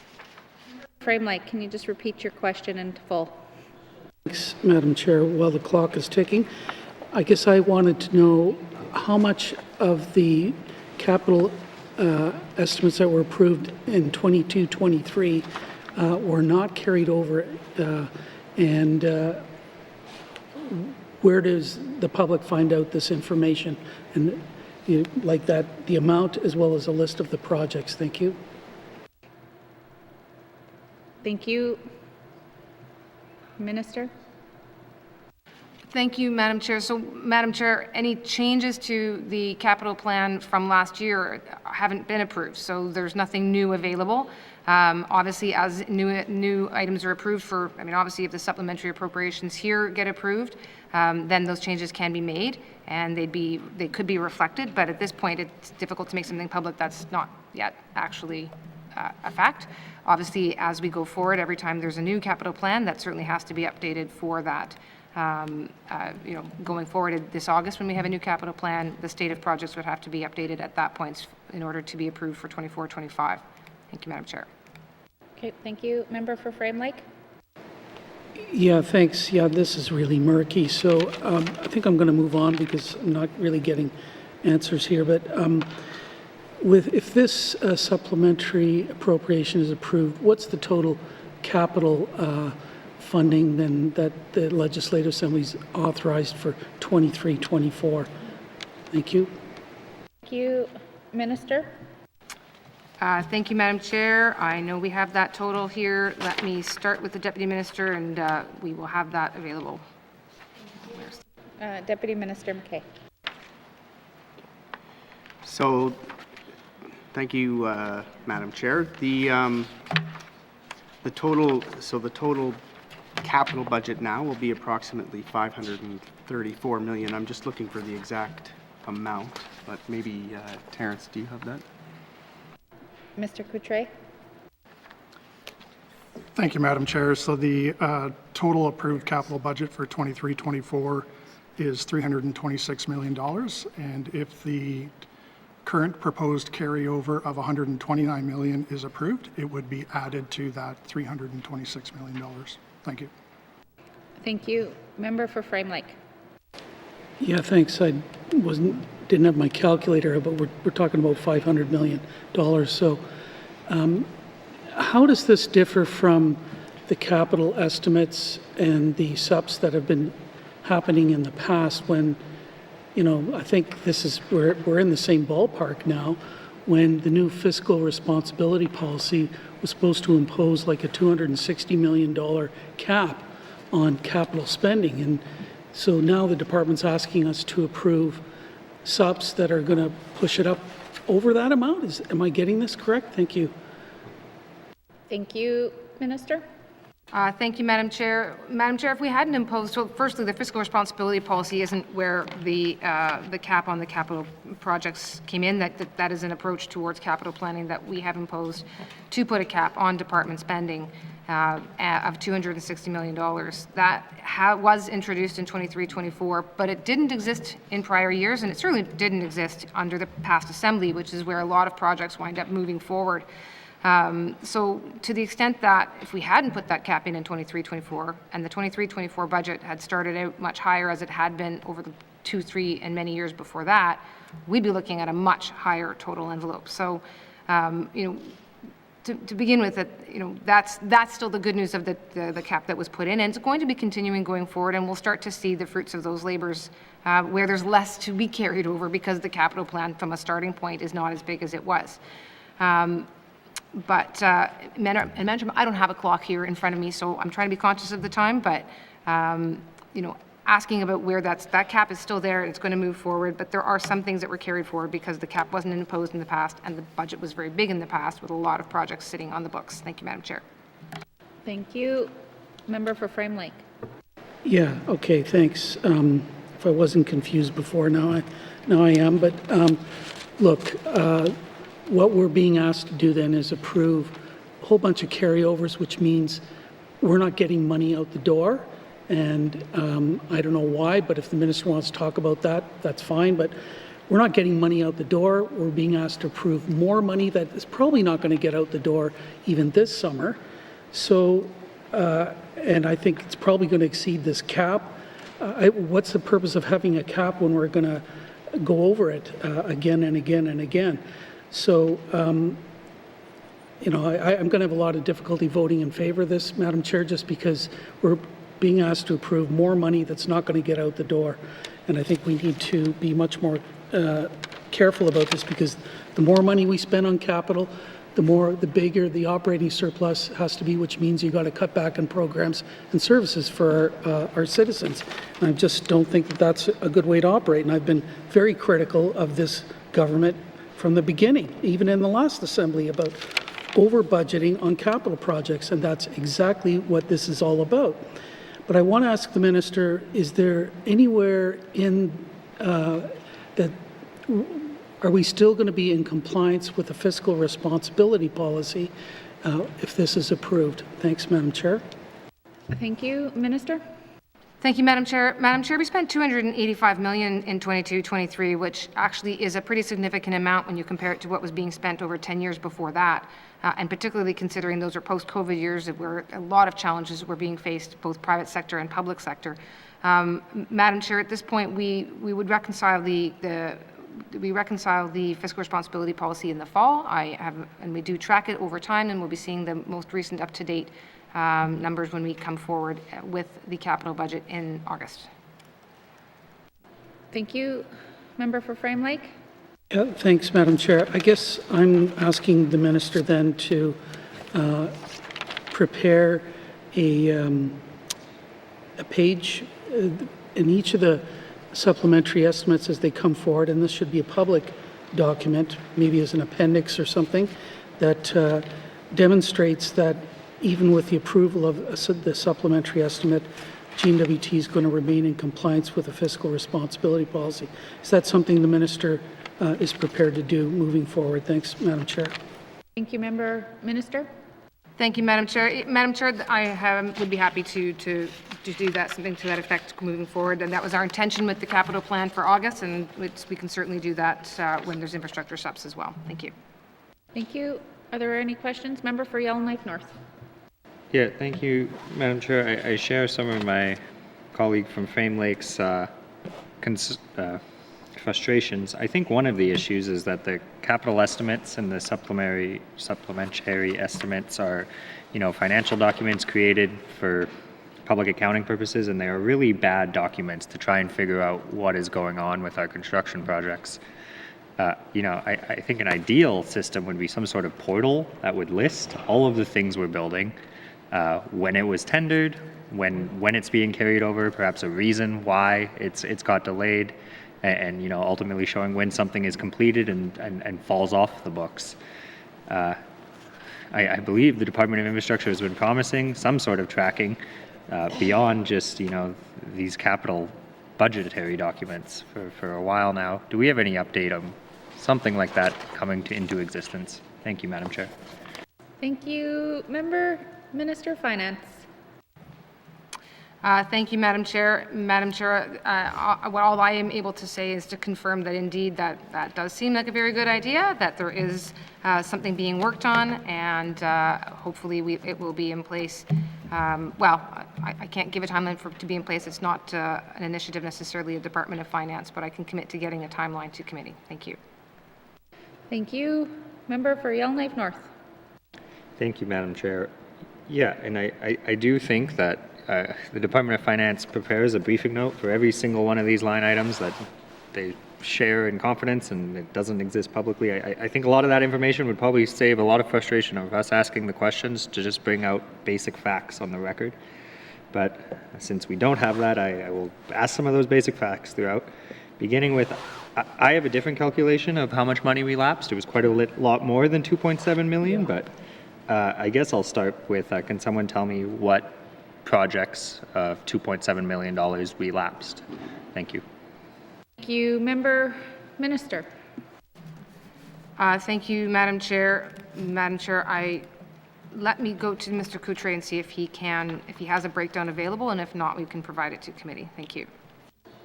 Thank you. Mr. Coutre. Thank you, Madam Chair, and I'm happy to read this out, but I am mindful of time, and I'm in your hands, ma'am. If you want me to read it out, I can, or we can provide a summary. Did you want to use up your time and have him read it out, the list? Yeah, I guess how many projects did we lapse, and can we table it in the House or report this somewhere publicly, or if not, then read it out, however it gets out publicly. Thank you.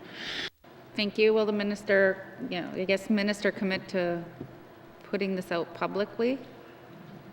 That's fine, Madam Chair. Okay. Member for Yellowknife North? Good job, Minister. Thank you. It's tough. I guess the ones I would have, can I get some explanation, but perhaps generally, about why we're lapsing things?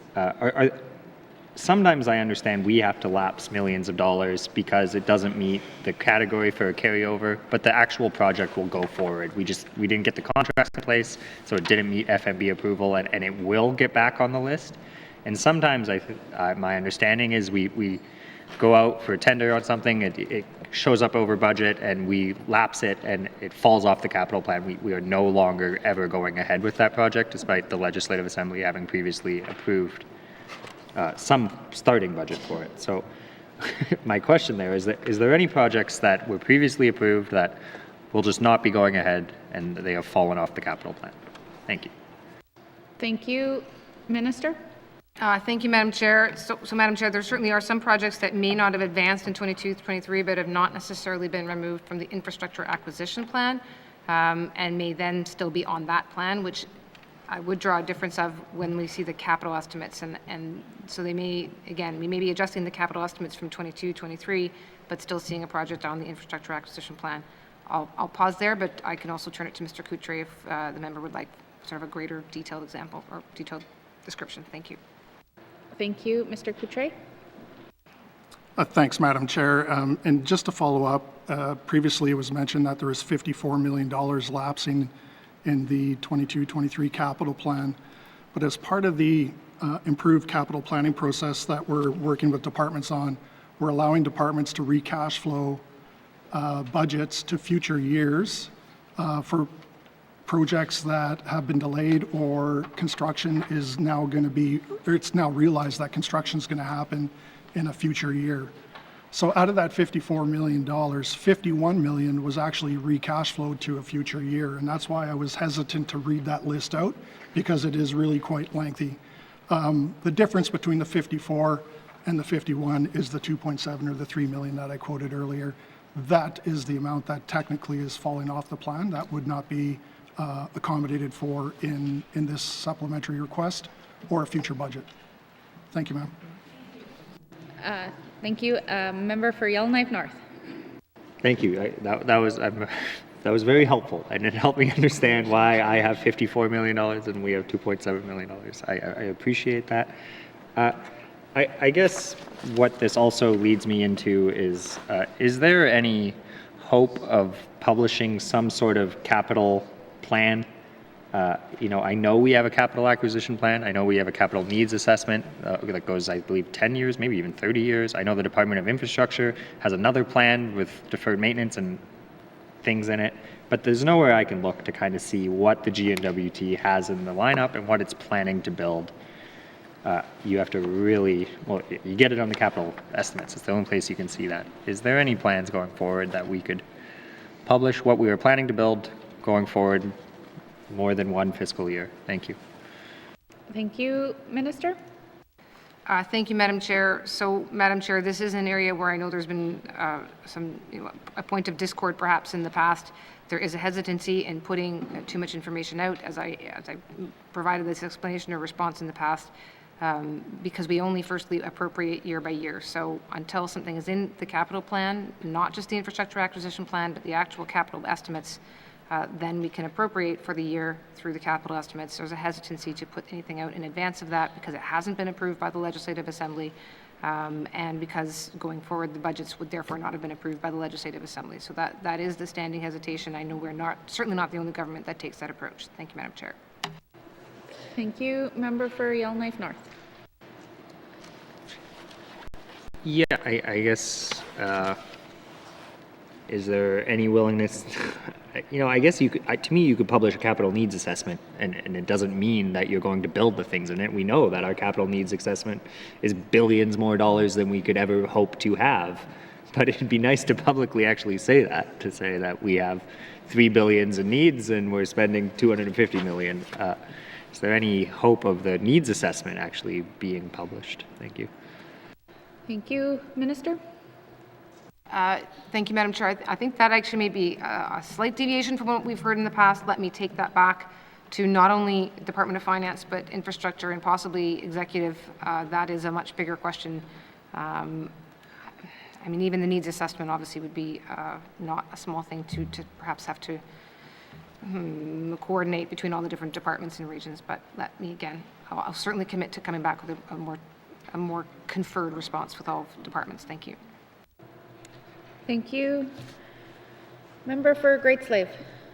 Thank you, Madam Chair. I'm going to probably reiterate a few things that my colleagues have said, but I too am disappointed to see the amount of money lapsing. While I do recognize and understand the government's explanation that this money will come back in future years, what it represents to me is money that was not put into our economy, oftentimes at the inability of the government and departments to do their jobs properly or to get things out the door on time. That then has caused communities to suffer financially. A great example I keep bringing up is the Toledo Health Centre. I keep being told that the reason it hasn't moved forward is because of COVID. Well, it's 2023 now. The community has not been keeping people out of the community for the last at least a year, if not longer, and the project has not moved forward. That project could have been done even during COVID with proper safety protocols in place, and that money could have then been injected into the Northwest Territories economy and the local economy of Toledo. And it's an opportunity that's lost. When I look at the Department of Infrastructure, I see many opportunities lost. Opportunities to keep our residents employed, opportunities to inject federal cash into our territory, opportunities to improve our infrastructure and just basically improve the quality of life for our residents. And so to me, again, this is a terrible, it's a shame that this money is being lost. It's being moved forward, yes, but we've already had conversations numerous times this session about what the power of that dollar buys you anymore. So as the infrastructure department continues to put off building things, those costs of those projects in all departments skyrocket. And we now are sitting at things that are costing 2, 3, 4 times the amount that they were just a year or two ago. So this $54 million that's now going to come back at a later date will not be worth the $54 million that it is worth right now. And honestly, I think this is a failing of our government. I have no questions. Thank you. Thank you. Are there any further general comments? Seeing none, we will review the supplementary estimates by department. Does committee agree to proceed to the detail contained in the table document? Committee will begin on page 5. Supplementary estimates, infrastructure expenditures number 2, 2023-2024, Department of Education, Culture and Employment, operations expenditures, junior kindergarten to grade 12, school services not previously authorized, $659,000. Does committee agree? Supplementary estimates, infrastructure expenditures number 2, 2023-2024, Department of Education, Culture and Employment, operations expenditures, labor development and advanced education not previously authorized, $2,570,000. Does committee agree? Supplementary estimates, infrastructure expenditures number 2, 2023-2024, Department of Education, Culture and Employment, operations expenditures, total department not previously authorized, $3,229,000. Does committee agree? Thank you. Please turn to page 6. Supplementary estimates, infrastructure expenditures number 2, 2023-2024. Department of Health and Social Services, operation expenditures, long-term and continuing care services not previously authorized, $2,555,000. Does committee agree? Member for Great Slave. Thank you, Madam Chair. I would be remiss to let $2.5 million go by and not ask a question. So can the minister tell me, does she know when this work will be complete? Thank you, Madam Chair. Thank you. Minister of Finance. Thank you, Madam Chair. Let me see if the Deputy Minister has that quickly available, please. Thank you. Deputy Minister McKay. When will AVs be complete? Sorry, Madam Chair, they should be, I might have to turn this over to Mr. Coutre. Thank you. Thank you. Mr. Coutre. Thank you, Madam Chair. So this is contribution funding from the Department of Health and Social Services to Avens. And Avens uses this funding. They're overseeing the construction of this project currently. My understanding is that the funding is for the funding is for 23-24, and this part of the project will be completed in the next fiscal year. Thank you, Madam Chair. Thank you. Member for Frame Lake. Thanks, Madam Chair. I was over at Avens recently, and boy, there's a lot of stuff happening over there. I'm just wondering, what are the reasons for the delay? Thanks, Madam Chair. Thank you. Minister of Finance. Thank you, Madam Chair. Madam Chair, there was some delay, obviously early, well, I shouldn't say obviously, there was some delay early on in the project due to some problems not dissimilar to others we've seen across Canada around supply chains. However, Madam Chair, there certainly is, as I've said before, there's project money here now for $2.555 million expected to continue this project moving forward. There is quite a lot that's happening at the site right now. So, I mean, it is moving forward at this point. I don't expect, you know, all I can say is what's here is that we are asking for the carryover. Carryovers get approved or get at least advanced to the Legislative Assembly when they are in process already, when there's already contracts in place. So I understand the project's already 40% complete, that it needs to be at that stage in order to have been requested for carryover, and that would have probably been some time before we actually are appearing here, so before these materials were prepared. So I anticipate that by the end of this summer, we should be well over the 50% time mark. Thank you. Thank you. Member for Frame Lake. Thanks for that. But I really asked for reasons why the project's delayed. Thank you, Madam Chair. Thank you. Minister. Thank you, Madam Chair. Like I said at the beginning, not dissimilar to other projects right now, supply chain issues did delay the initial procurement of materials. But as again, that was an early delay and it is now underway. Thank you. Thank you. Member for Frame Lake. Yeah, okay. I don't think I have anything further. Thanks. Supplementary estimates, infrastructure expenditures number 2, 2023-2024. Department of Health and Social Services, operations expenditures, long-term and continuing care services not previously authorized, $2,555,000. Does committee agree? Supplementary estimates, infrastructure expenditures number 2, 2023-2024. Department of Health and Social Services, operations expenditures, total department not previously authorized, $2,555,000. Does committee agree? Please turn to page 7. Supplementary estimates, infrastructure expenditures number 2, 2023-2024. Department of Infrastructure, operation expenditures, asset management not previously authorized, $167,000. Does committee agree? Thank you.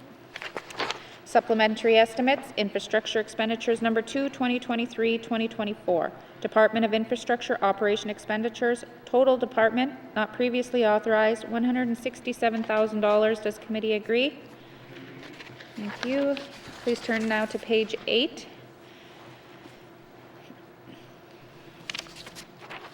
Supplementary estimates, infrastructure expenditures number 2, 2023-2024. Department of Municipal and Community Affairs, operation expenditures, community operations not previously authorized, $29,473,000. Member for Yellowknife North. Thank you, Madam Chair. This is $29 million being carried over, although we are holding approximately $66 million, and I believe there's actually quite a bit more through some other ISIP funding for municipalities. I believe all of this money has been allocated.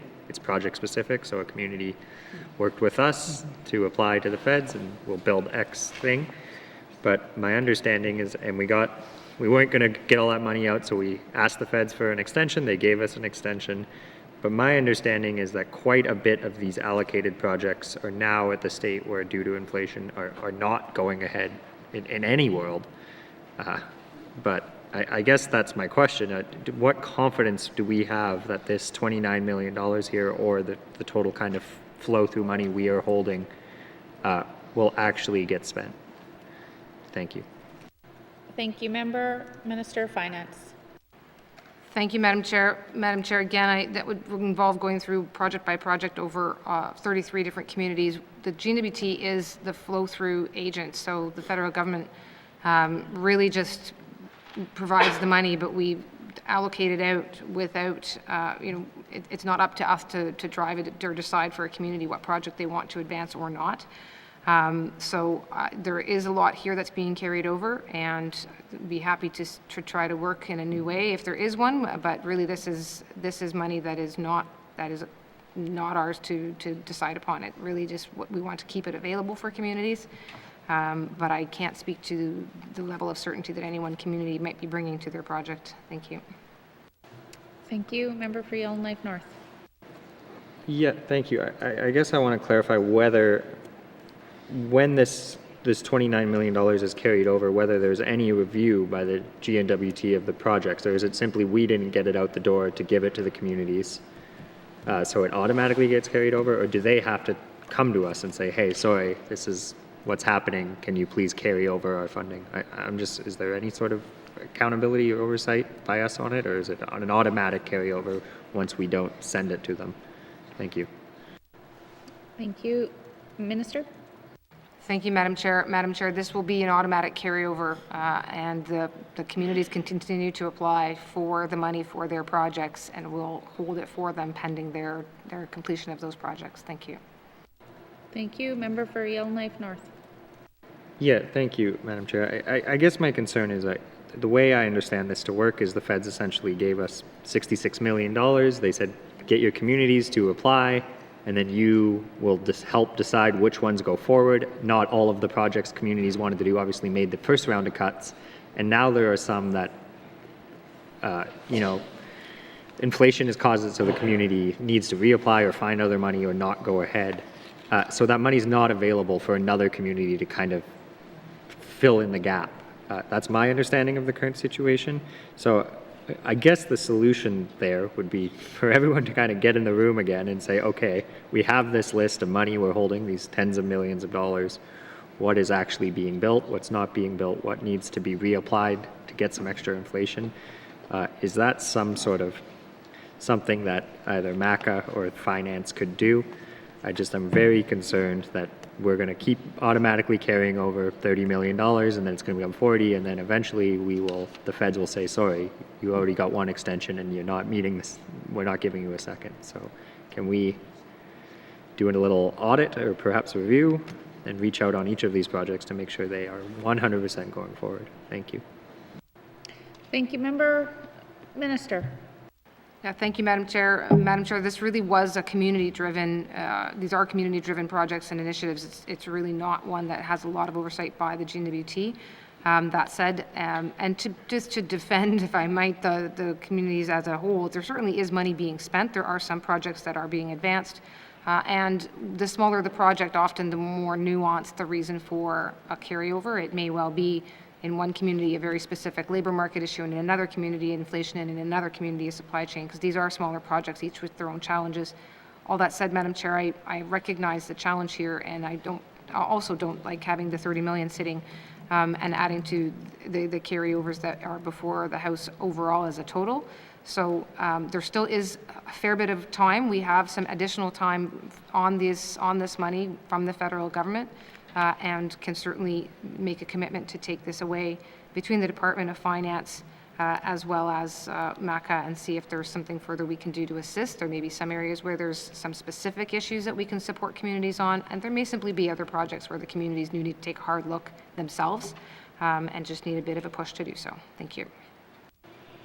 Thank you. Member for Yellowknife North. Yeah, thank you, Madam Chair. I guess would we be able to get a list of the projects that are currently in the queue here? Thank you. Thank you, Member. Minister?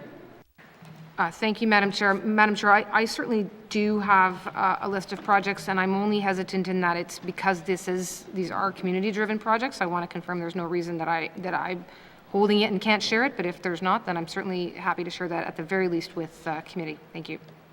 Thank you. Member for Yellowknife North. Yeah, thank you, Madam Chair. It's obviously in everyone's interest to spend this tens of millions of dollars. I think we've heard the feds say, well, we don't need to give you more community infrastructure money. You're not spending the money we gave you. And I've heard MACA say similarly, well, we don't need to increase the community infrastructure budget. There's tens of millions of dollars not being spent.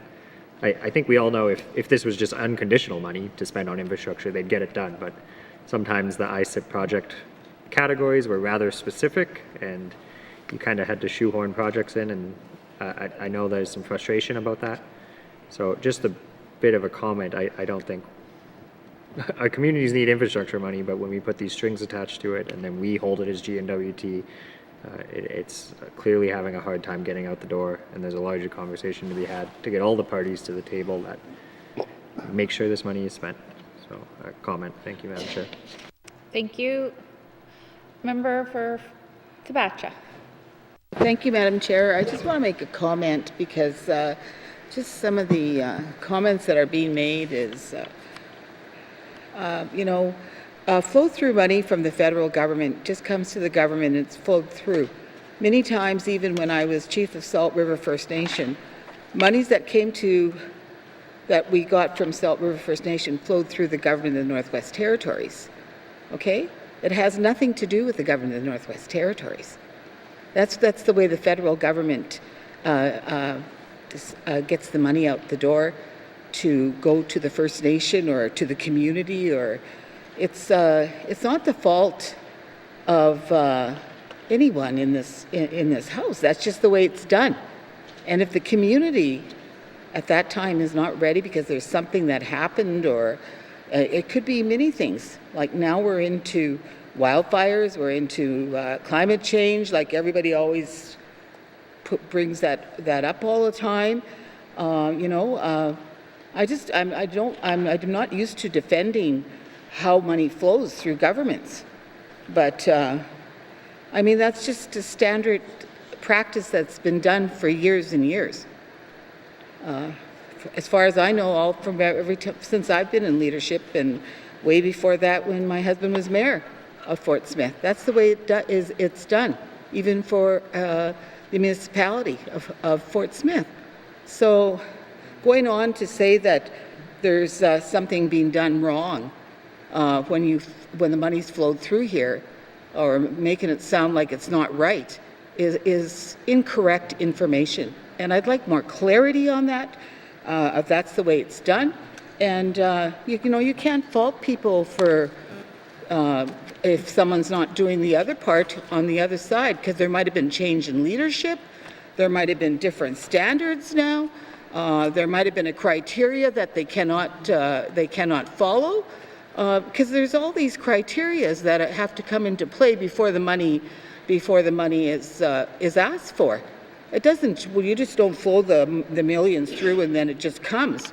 That's not the way it is. I know that because I've had to do that many times when I've gone to the federal government and the flow-through money comes through the territorial government. It's just a matter. It's all about timing, and most of the time you can extend it until it's time. So that's just a comment I want to make. I don't expect anybody to answer any questions, but you can't make it sound like there's something not right here, because I don't think nobody wants to have anything happen to a community or a municipality or for the capital for that reason, for any reason. Thank you, Madam Chair.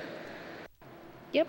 Thank you, Member for Tabacha. And it's what we're doing here is we're able to ask questions and get answers from the minister, and everybody's doing that, and that's why we have this time. So, Member for Great Slave. Thank you, Madam Chair. I will ask the minister a question. This $27 million that's being carried over for municipalities or communities to access this money, is it application-based? Do they have to fill out forms? Do they have to provide proposals, et cetera, to get this money? Thank you. Thank you, Minister. Thank you, Madam Chair. So, Madam Chair, there are, well, this is a funding that is entirely application-based, but it is applications for federal dollars, not for our dollars. So again, and I do want to make clear, I certainly wouldn't want community governments or municipal governments thinking that that we're not, happy to be able to help, and that MACA certainly would be able to help. I can tell you there are 84 projects that are at least have, moved forward.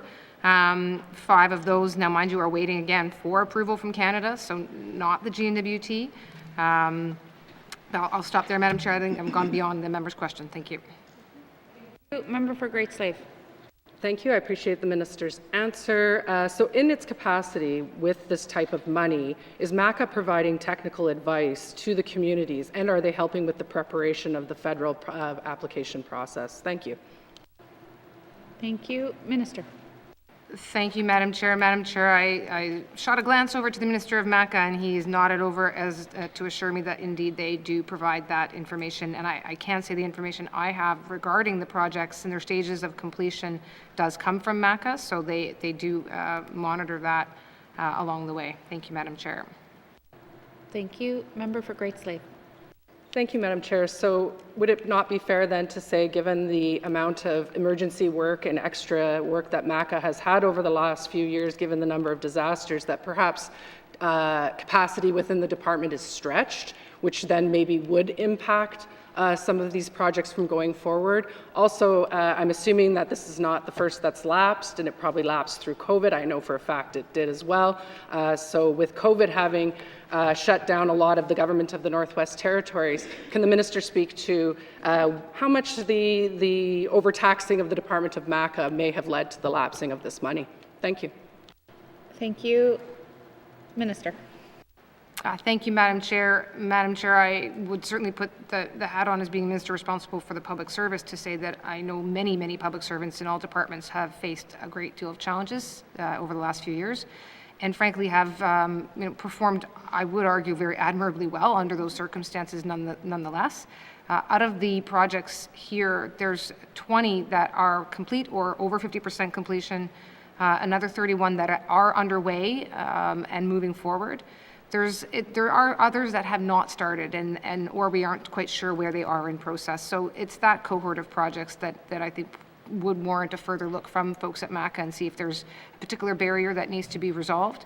Again, the overall spend in 22-23 of $285 million is higher than what was spent over many years in the last 10 years. So whether the community projects are at all different from that or not is not an analysis I have in front of me. I could certainly take that away and take a look at it. If there's no difference between what the communities have been able to deliver versus the $285 million that the N.W.T has, then I'd suggest that we are actually all collectively as governments in the Northwest Territories doing all right. If there's a distinct difference between what the municipalities have been able to advance and what the N.W.T is, then I agree, then we need to look at what those barriers are and see if we can support communities. Thank you. Thank you. Member for Great Slave. Thank you, Madam Chair. When speaking about a department being overtaxed, I in no way implied that the people working in that department are not working hard.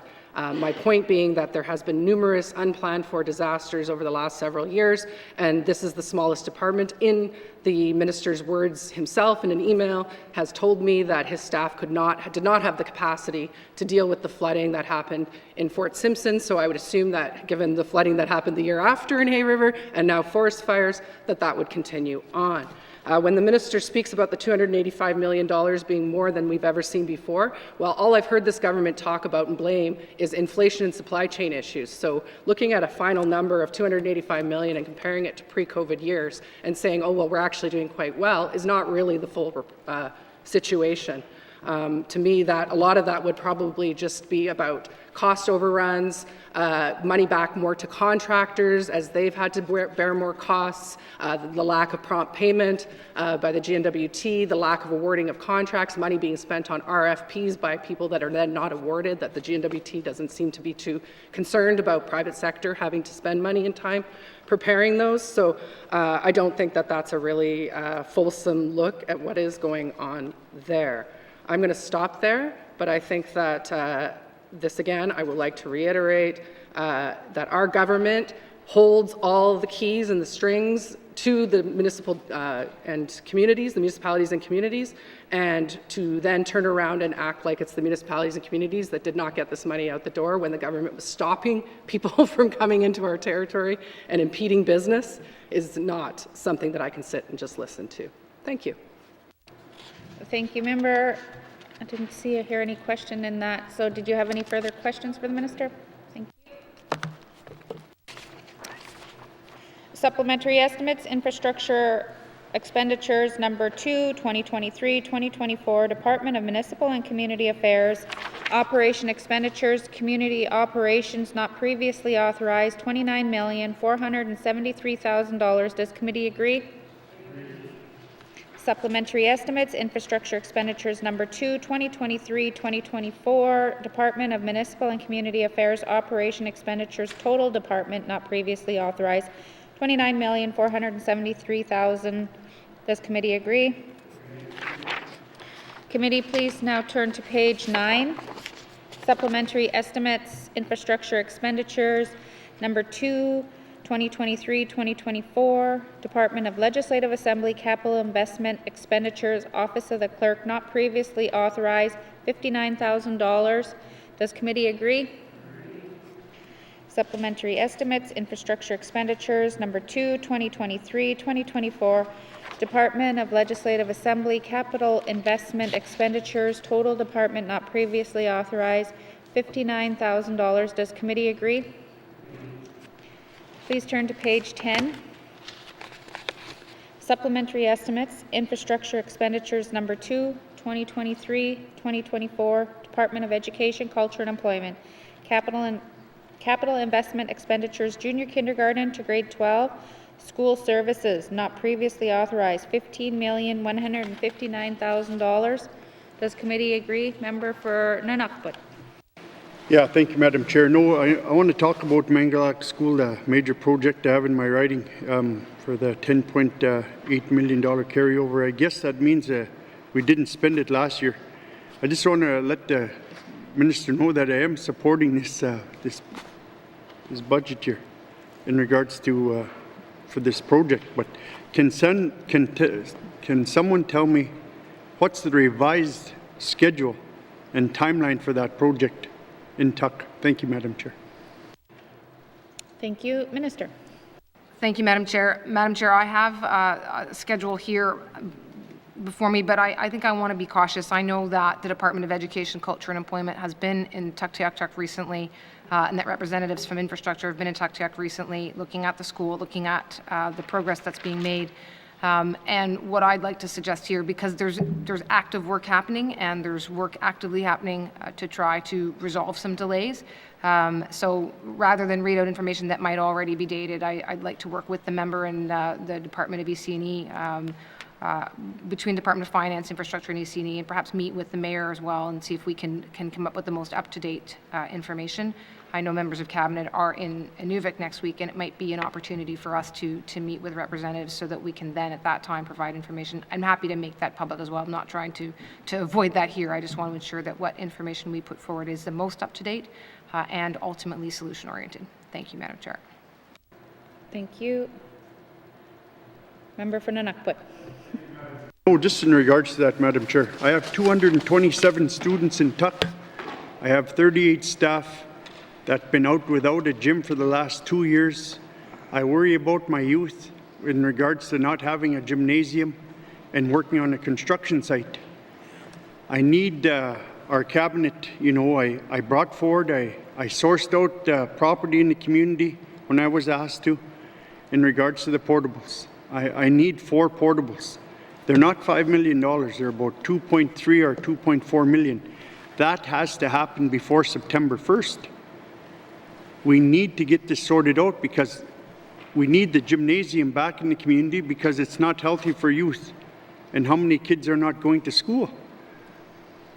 I take that minister's offer in regards to, I already spoke to my mayor today, and I spoke to my TCC chair to come down to Yellowknife to see if they could come Monday, but now if they're going into Inuvik, that saves us coming to Yellowknife.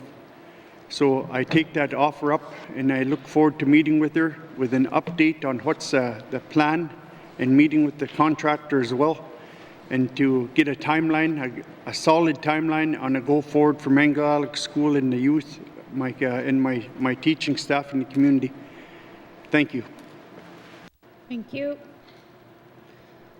Minister? No, thank you, Madam Chair. No, the member has spoken to myself and Minister Simpson as well just yesterday, so I will prepare to discuss that further next week. Thank you. Thank you. Any further questions? No. Supplementary estimates, infrastructure expenditures number 2, 2023-2024, Department of Education, Culture and Employment, capital investment expenditures, junior kindergarten to grade 12 school services not previously authorized, $15,159,000. Does committee agree? Supplementary estimates, infrastructure expenditures number 2, 2023-2024, Department of Education, Culture and Employment, capital investment expenditures, total department not previously authorized, $15,159,000. Does committee agree? Please turn to page 11. Supplementary estimates, infrastructure expenditures number 2, 2023-2024, Department of Environment and Climate Change, capital investment expenditures, corporate management, not previously authorized, $581,000. Does committee agree? Supplementary estimates, infrastructure expenditures number 2, 2023-2024, Department of Environment and Climate Change, capital investment expenditures, environment management, monitoring and climate change, not previously authorized, $581,000. Does committee agree? Supplementary estimates, infrastructure expenditures number 2, 2023-2024, Department of Environment and Climate Change, capital investment expenditures, regional operations not previously authorized, $281,000. Does committee agree? Supplementary estimates, infrastructure expenditures number 2, 2023-2024, Department of Environment and Climate Change, capital investment expenditures, wildlife and forest management not previously authorized, $4,761,000. Does committee agree?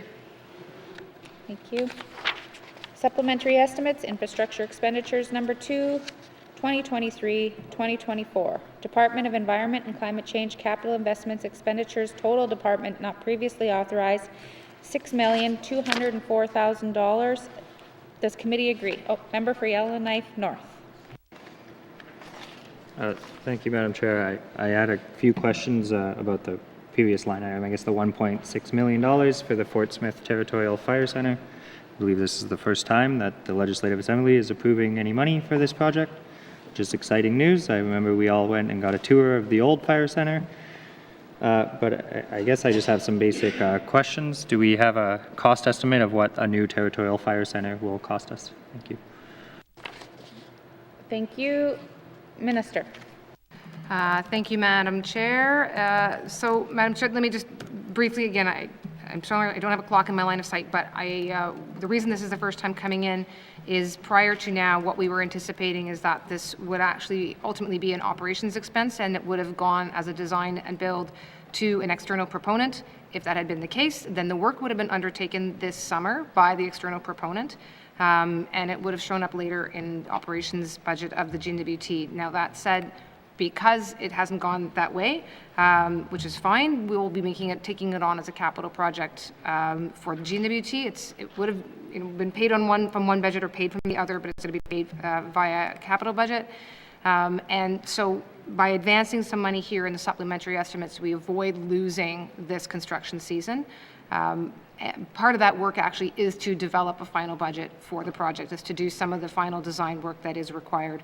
There's some land available, there's been some initial technical work done, but the final design work is required, and that is part of what we're looking to have this advanced to complete that, with a view to then having the project in the capital estimates in time for August. Thank you, Madam Chair.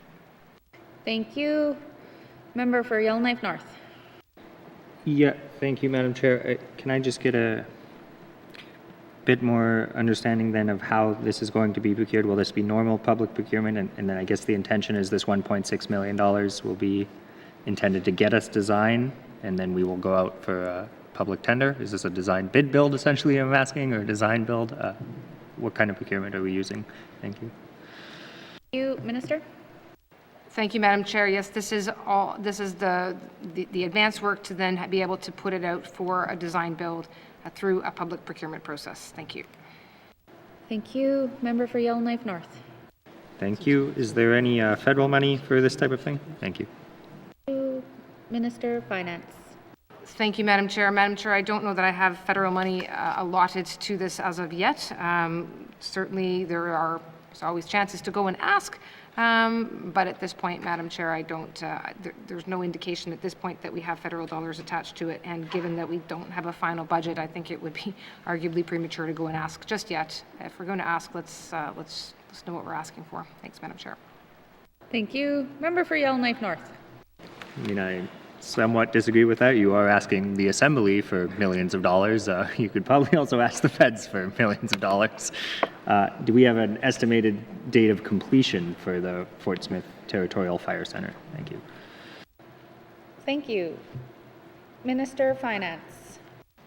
Thank you, Madam Chair. 2026. Member for Yellowknife North. That's pretty good. That's a pretty quick turnaround. I will be genuinely surprised if we complete this on time and on budget in 2026, whatever that budget may end up ultimately being. I guess, back to my previous point, I could do this for every single capital project. You know, is there federal money? When is it starting construction? When is it completing construction? What are you doing with the initial assessment? How is it being procured? How much is the total budget? I've never got an answer to that one, but one day, hopefully. I would encourage the N.W.T, before it comes and asks for millions of dollars from the legislature, to just state those basic answers. I find it very odd that the way we announce we're building a fire center is with a one-line item in this. It's a good news story. It's very odd that we don't answer those basic questions before asking for millions of dollars. So, I guess, in the form of a question, when can we expect to know how much this fire center is going to cost us? Thank you. Thank you. Minister. By August, Madam Chair. Member, did you have any further questions? Nope, that's great news. I will ask in August how much the fire center is going to cost. And the people of Fort Smith, I think, will be happy that some amount of money is being spent in their community. Thank you. Thank you. Supplementary estimates, infrastructure expenditures number 2, 2023-2024, Department of Environment and Climate Change, capital investment expenditures, total department not previously authorized, $6,204,000. Does committee agree? Please turn now to page 13. Supplementary estimates, infrastructure expenditures number 2, 2023-2024, Department of Finance, capital investment expenditures, Management Board Secretariat not previously authorized, $5,864,000. Does committee agree? Member for Frame Lake. Thanks, Madam Chair.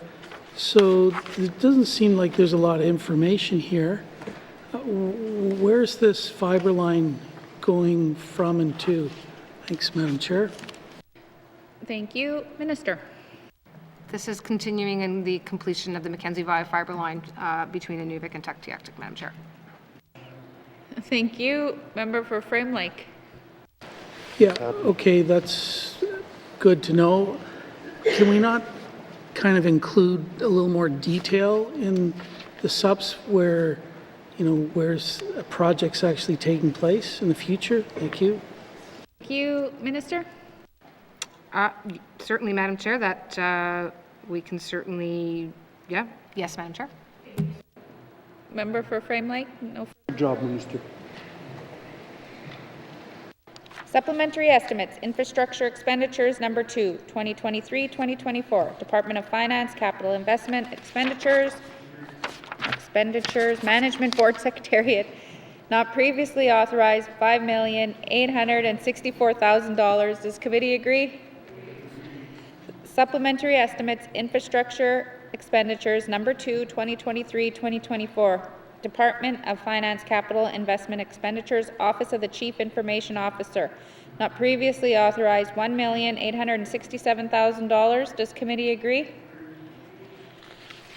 Supplementary estimates, infrastructure expenditures number 2, 2023-2024, Department of Finance Capital Investment Expenditures, Office of the Comptroller General, not previously authorized, $432,000. Does committee agree?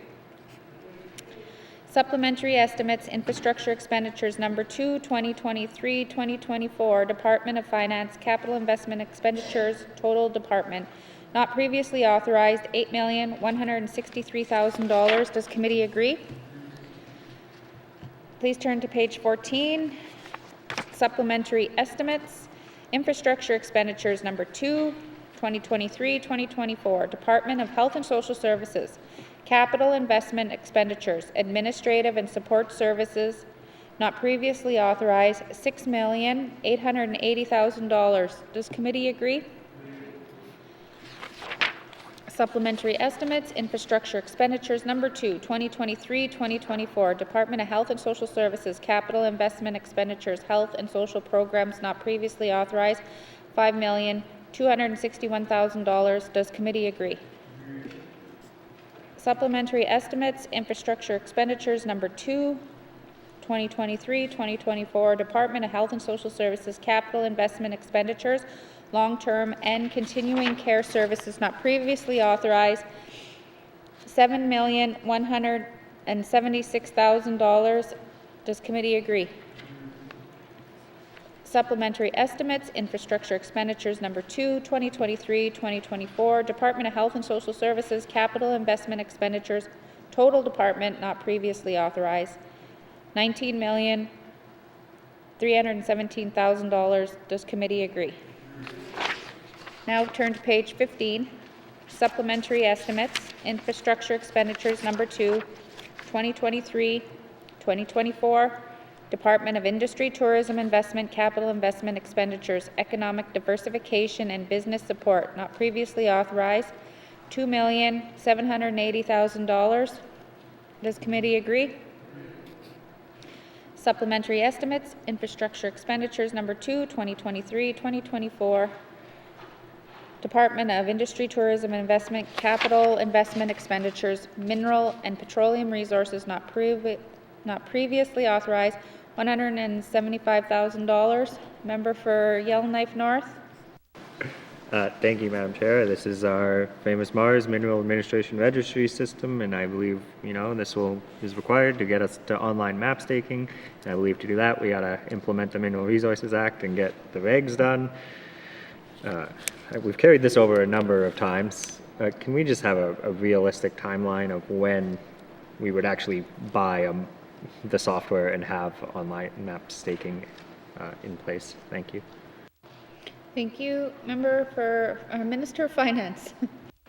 Thank you, Madam Chair. So, Madam Chair, I understand at this point that in order to provide, or in order to request the contract or to do the procurement, they are looking at having a completion of the Mineral Resources Act regulations. And so in order for that to be completed, again, that is now on track to be out and gazetted and doing Section 35 consultations this coming fall, which would mean that in early 2024, that final, they'd be at a procurement stage. I do understand, Madam Chair, that there's some effort to do things parallel as much as possible in the sense of some design and planning being undertaken concurrently. Nevertheless, the actual procurement won't take place until, again, the Mineral Resource Act regs themselves are finalized, which, again, does need to still go through the gazetting and formal consultative process this fall. Thank you. Thank you. Member for Yellowknife North. Yeah, we already approved previously a list of a bunch of software that we've carried over many times. I guess I'm very skeptical about this one getting also procured in this fiscal year. Think it's a safe bet to see it be carried over one more time. I get you have to have the money before you go out to tender, so maybe we'll squeak in at the end of this fiscal. I guess, can we get there's $175,000 here. Can we get an estimate of what the total cost for this would be? I believe at one point we were looking for something a little off the shelf, and then we figured out, well, it's actually going to depend on what the regulations say, and we may need some rather custom software for ourselves. Do we have a cost estimate? Are we on track? I'm sure it's a lot more than $175,000. Thank you. Thank you. Minister? Thank you, Madam Chair. So an estimate right now would be in the range of approximately $370,000. Thank you. Thank you. Member for Yellowknife North.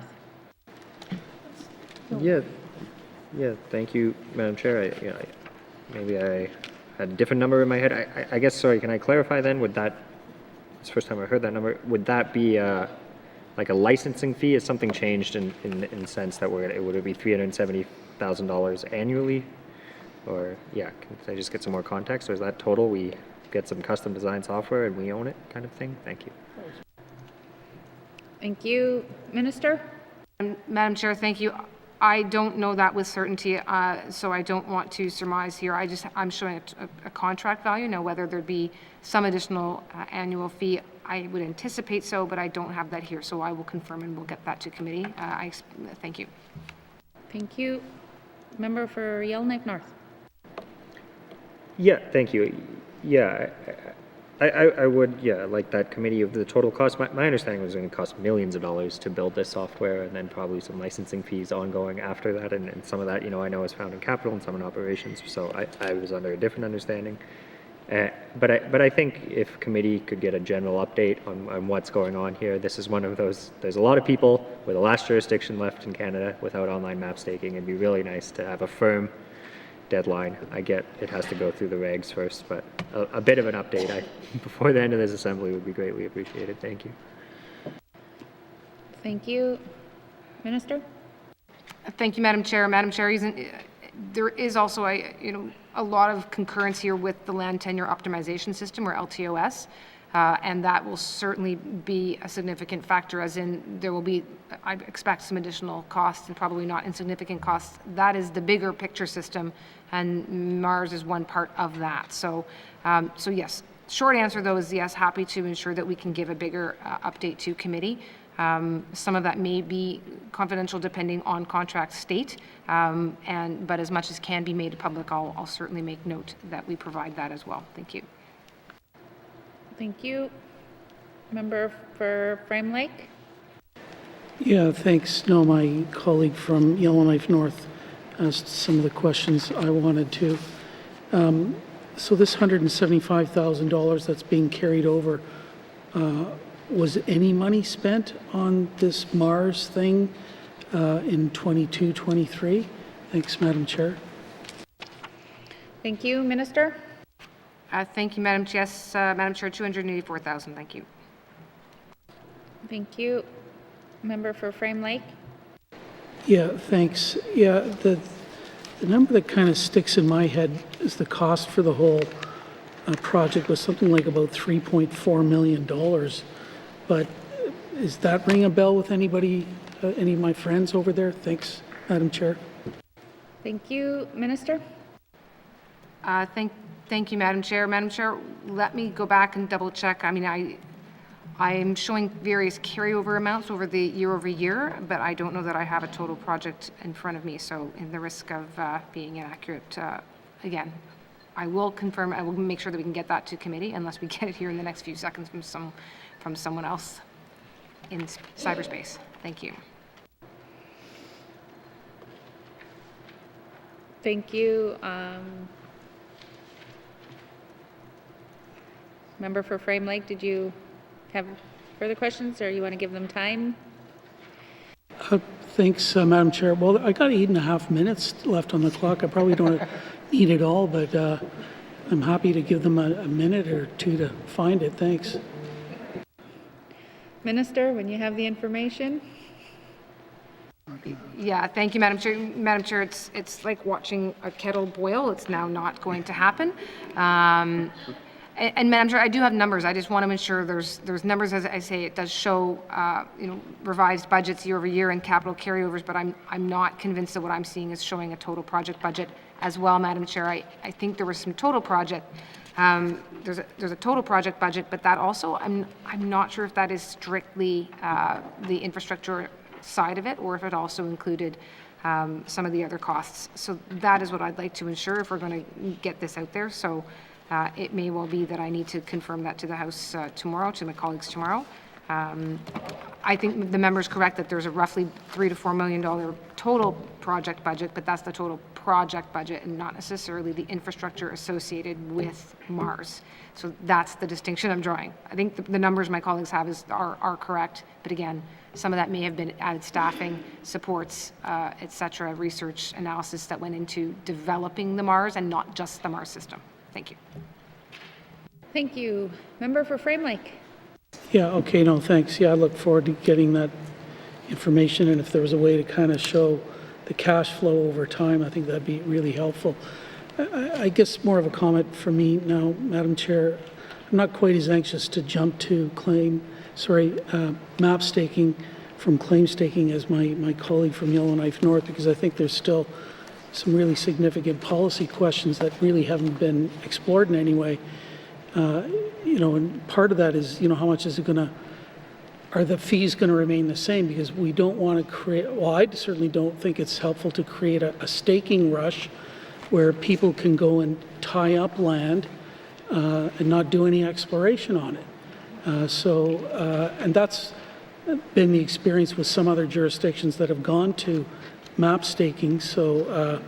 And I've asked the minister about this before, and I don't think I've really gotten good answers, but that can of worms has to be opened at some point and needs to be part of a public debate about what those fees are going to look like to prevent unnecessary speculation and ensure that there's actually a fair return to the public purse if we do move to map staking. So I'll just leave it at that, Madam Chair, and I look forward to being into that can of worms pretty soon. Thank you. Thank you. Supplementary estimates, infrastructure expenditures number 2, 2023-2024, Department of Industry, Tourism, Investment, Capital Investment Expenditures, Minerals and Petroleum Resources not previously authorized, $175,000. Does committee agree? Supplementary estimates, infrastructure expenditures, number 2, 2023-2024, Department of Industry, Tourism, Investment, Capital Investment Expenditures, Tourism and Parks not previously authorized, $2,829,000. Does committee agree? Member for Frame Lake. Yeah, thanks, Madam Chair. Look, I really love the North Arm Park. We often stop there. We've actually camped there once. But there's about 5 or 6 different line items in here for different parts of this park. Gatehouse, living quarters, the outhouse dump station, electrical project. What is going on with this? There's even more in even on the second page for a playground. What's going on with the whole thing? Like, why is this continually being carried over? And what's going on? Thanks, Madam Chair. Thank you. Minister? Thank you, Madam Chair. So all of the project that is under the North Arm Park being within the Cleacho region, that is part of, you might recall, we have the Cleacho Infrastructure Cooperation Agreement. And so moving this project forward has been subject to that agreement. Operating under that agreement has proven or has resulted in some delay in terms of being able to establish contracts and to have it procured through that process. I think there's a path forward now, and so the carryover here now should hopefully see more of that money spent this fiscal year. Thank you, Madam Chair. Thank you. Member for Frame Lake? Yeah, okay, thanks. That might be good news. I can't count the number of times we've stopped there, sometimes just quick pit stops, but whenever we've been there, there's people from the community using that spot, especially in the summer. So whatever you guys can do to get this work done would be great, because it's heavily used by the community and by folks that drive by as well. Thanks, Madam Chair. Thank you. Minister? Thank you, Madam Chair. Madam Chair, I don't disagree, so I actually have made a note just to follow up on where this will be proceeding. I mean, the TIC is certainly very, I think, hopefully fairly progressive approach to procurement, but it's also a fairly new one, and so whether we're going to use that process or another, we at some point do not want to see any further delays on this. Thank you. Thank you. Any further questions, member for Frame Lake? Supplementary estimates, infrastructure expenditures number 2, 2023-2024, Department of Industry, Tourism, Investment, Capital Investment expenditures, tourism and parks not previously authorized, $2,829,000. Does committee agree? Supplementary estimates, infrastructure expenditures number 2, 2023-2024, Department of Industry, Tourism, Investment, Capital Investment expenditures, total department not previously authorized, $5,784,000. Does committee agree? Please turn to page 17. Supplementary estimates, infrastructure expenditures number 2, 2023-2024, Department of Infrastructure Capital Investment expenditures, asset management not previously authorized, $14,047,000. Does committee agree? Member for Great Slave. Thank you, Madam Chair. And just noting that while that's an overall of 14, it's actually, we have 23 million coming and 9 million of a reduction there. So I just wanted to ask a little bit about the Frank Channel Bridge reduction of 9.6 million. I understand that is to do with delays in the project. However, can the minister give us some update on where that project's at and when are we going to see things start? Thank you. Thank you. Minister of Finance. Thank you, Madam Chair. So this is one where this is what is termed as a cash flowing of the project. So the project is still moving forward. It did see some delays, but that money is moving into future years, and we are anticipating there's going to be spend in 22-23. So starting this summer. I'm sorry. So yeah. Thank you, Madam Chair. Thank you. Member for Great Slave.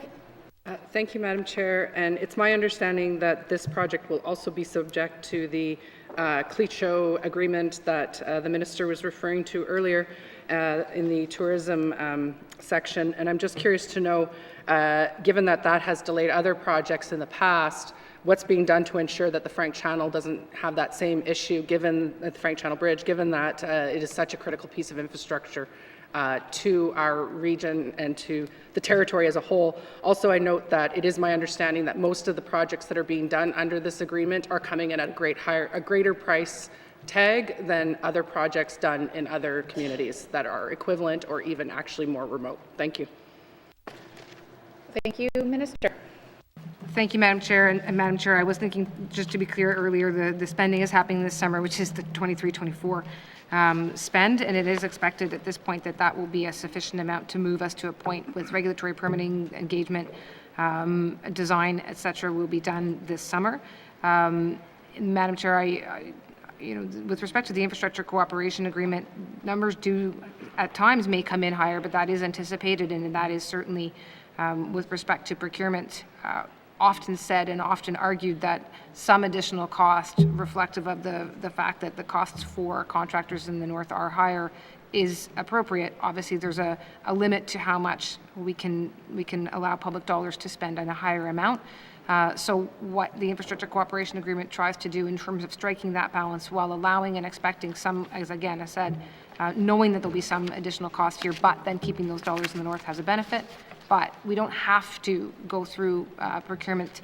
Like the N.W.T is not bound to procure directly. If there's an inability to reach agreement on the contracting dollars, there is a pathway out, at which point then a different provision of the agreement kicks in, and what we would do is ensure that any public procurement process includes within it a requirement for local labor. So I cannot say whether or not we're going to find ourselves in which version of the ICA we'll find ourselves in here. I don't have that information here, but do want to assure the public that there is that balance in terms of northern dollars versus ensuring appropriate value for public dollars. Thank you, Madam Chair. Thank you. Member for Great Slave.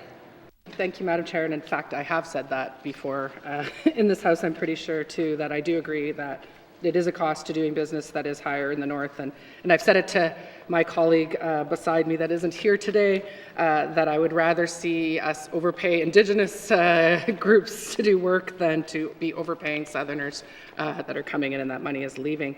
My next question has to do with, and again, a little bit like maybe not sort of more what's missing maybe from this list. Given my statement earlier about the flooding issues in the north, my concern is the Dempster Highway, and I note that it's not here as a particular line item, and I get that this is just carryovers from stuff that hasn't been spent. However, can the minister speak to whether or not we believe we'll have to come back for more supplementary estimates, given that the Dempster Highway is becoming much more fragile, and there is potential that we are just at the start of our seasons and things could be happening later in the season that might cause more repair work to be needed. Thank you. Thank you. Minister? Thank you, Madam Chair. Madam Chair, obviously, I appreciate the comments with respect to the Dempster. I know other colleagues raised the roads in the Beaufort Delta region as well.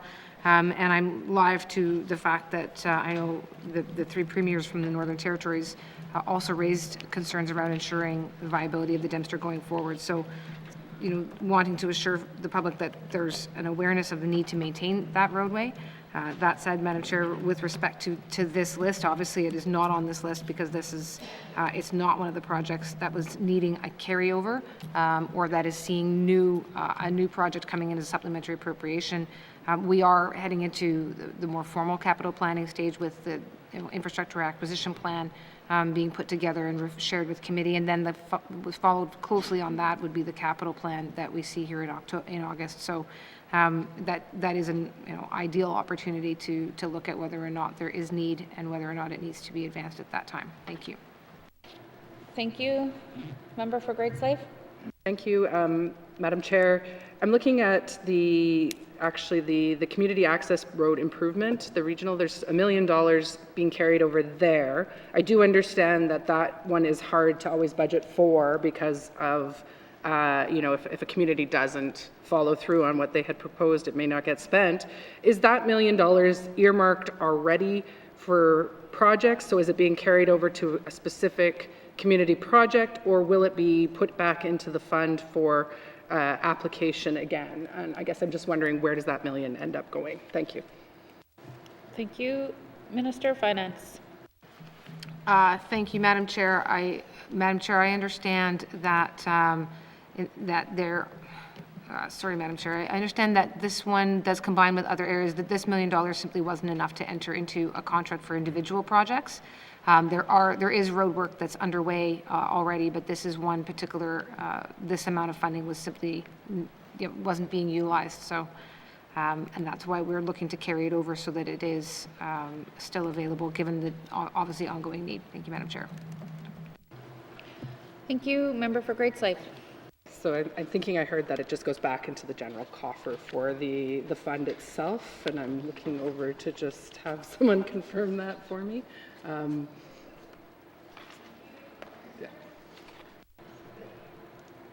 Minister? Just waiting on the light, Madam Chair. Yes, yeah, that's correct, Madam Chair. All right. Thank you. Member for Great Slave.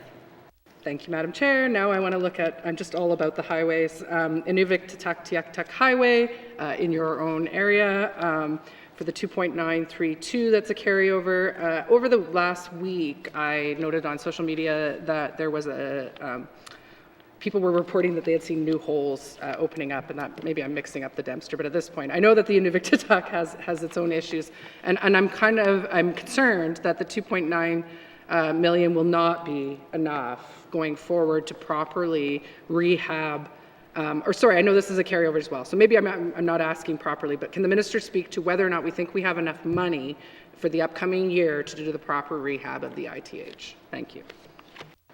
Thank you. Minister. Thank you, Madam Chair. So that is correct. This is a carryover only. It's not the total project.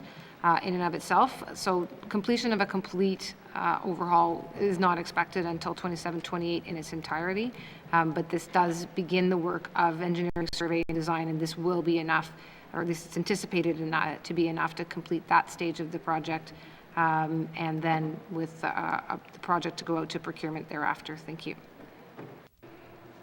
Thank you. Member for Great Slave. Thank you, Madam Chair. Sticking with roads, I'm looking at the Clecho All-Season Road to YELLOWKNIFE. There is a $4 million carryover, which I kind of find interesting because as a committee, we traveled to YELLOWKNIFE, we talked about the road with them, and at the time there was, a lot of concern about how narrow the road was and the dust suppression issues, etc., which I do want to thank the Department of Infrastructure did seem to get quite quickly on dust suppression after we left. However, given that people feel the road was constructed too narrowly, then now we're carrying over lapsed money. So can the minister speak to why there is the $4.99 million being carried over on the YELLOWKNIFE access road? Thank you. Thank you. Minister? Madam Chair, if I might I'm going to put this one to Mr. Coutre to give a more detailed explanation, please. Thank you. Mr. Coutre. Thank you, Madam Chair. The YELLOWKNIFE Access Road is, again, another project that we're pursuing with the Clecho government under the ICA agreement. That work is, I understand, is underway this summer, and it's still expected to be completed in the fall of 2028, which was the original completion date. It's a 13-kilometer road that they're looking to widen and improve to highway standards. Thank you. Thank you. All right. Are there any further questions under this section? Member for Frame Lake. Yeah, thanks, Madam Chair. So there's a line item here, Clecho All-Season Road, YELLOWKNIFE, $4.2 million. I thought the road opened in November of last year. What's this money for if the road's already open and people are driving on it? Thanks, Madam Chair. Thank you, Minister. Madam Chair, again, if I could just turn that one to Mr. Coutre, please. Thank you, Mr. Coutre. Thank you, Madam Chair. There's a small holdover amount that was carried over for warranty work or to complete deficiencies. I understand that we've since received a final completion for the road, and it is now formally complete. Thank you. Thank you. Member for Frame Lake. Thanks, Madam Chair. So if it's formally complete, why are we being asked to authorize another $4.2 million for this road? Thanks. Thank you. Minister? Mr. Coutre is doing well, Madam Chair. I'll turn it to him. Mr. Coutre. Thank you, Madam Chair. I understand that there's still potentially some warranty work that could be undertaken this summer, and this was just a small amount holdover that was approved last year in the event that we do have to undertake that work. Thank you. Thank you. Member for Frame Lake. Yeah, okay, I guess this is above my pay grade or something where, what, is this like some kind of holdback or something in case something goes wrong? And why are we being asked to put up money, $4.2 million? Wouldn't it be the contractor that should have to do this? Thanks, Madam Chair. Thank you. Minister of Finance. Thank you, Madam Chair. I mean, I would say it probably is comparable to the idea of a holdback, if that is one way of, if that's a more familiar way of putting it. But so you would hold on to the money until you're satisfied. And even if a project, of course, reaches the stage of being considered to be fully complete, that doesn't necessarily mean that you are entirely releasing all funds under a holdback or the warranty amount. So this is the last, hopefully, tail end of that. And with this summer season available, that should be enough to not only be substantially complete, but in order to confirm that indeed all work was done to a level that this amount of money will not need to be carried forward further. Thank you. Thank you. Member for Frame Lake. Okay, I know it's almost the end of the day, but why are we being asked to authorize $4.2 million if there's potential deficiencies on the part of the contractor? Thanks, Madam Chair. Thank you. Minister. Madam Chair, again, it's a carryover amount. So it's an amount that is under this contract for this work. And, this is it's our asset right now. If there is work that needs to get done on it, we would need to ensure that that is the case. This is part of the contracting process. The money is still there. It hasn't been released, and it won't be released until we're sure that there are no deficiencies. If there's no deficiencies, the money does move out. Thank you, Madam Chair. Thank you, Minister. Member for Frame Lake. Okay, all right. So is this money for the access road off the highway to the community? Thank you. Thank you, Minister. Thank you, Madam Chair. This is the last of the main highway. So again, the highway has substantial completion, but you would still have an amount under the contract owed. You're just wanting to ensure that, of course, you have done due diligence to ensure that there's no deficiencies. If there are, you do hold back a payment to the contractor. When we're assured that there's no deficiencies, then the final payments would flow. So that level of assurance and due diligence hasn't been done yet, and so that's why we're asking to just carry this forward to ensure that that is complete. Thank you. Thank you, Minister. Member for Frame Lake. Okay, all right. So I have another question, though, about something that isn't in here. Back in March of 22, this House approved a SUP that included $9.5 million for the Red Knife River culvert replacement. And this was SUP for 21-22, number 3. And it was an unusual arrangement in that De Beers was putting up some of that money under a fisheries authorization for Gachokue. But I see that N.W.T now has an ongoing public engagement around this Red Knife River, replacement of the culverts and stuff, and that closes, I think, closed just in April, it looks like. And a contract for this work was signed back in August of 2022. What's going on, and why is this not carried over in some way in this list? Maybe it's some other part of the SUP, but why is this work not being carried over in some way? Thank you, Madam Chair. Thank you, Minister. Thank you, Madam Chair. Madam Chair, I know that this project has not disappeared, certainly, but let me just turn to perhaps Mr. Coutre again and see if he's, or perhaps we'll start with the Deputy Minister and see if he's aware of the state of the bridge or what amount has been spent. In short, I don't necessarily have in front of me the cash flow of every project, so it may be that we have to go away and get the cash flow of the project, because I know that project has certainly not disappeared. Actually, Madam Chair, I may have the answer now. There is work underway, and so it may well be that the amount that we have put forward has indeed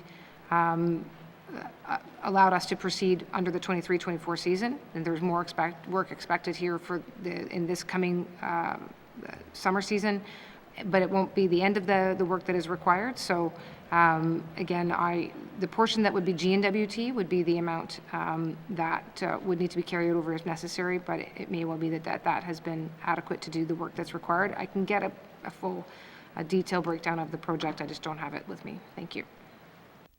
Thank you. Member for Frame Lake. Okay, thanks. So maybe I'll just ask a simple question. Is the work done? Thank you. Minister. The full work is not done, Madam Chair.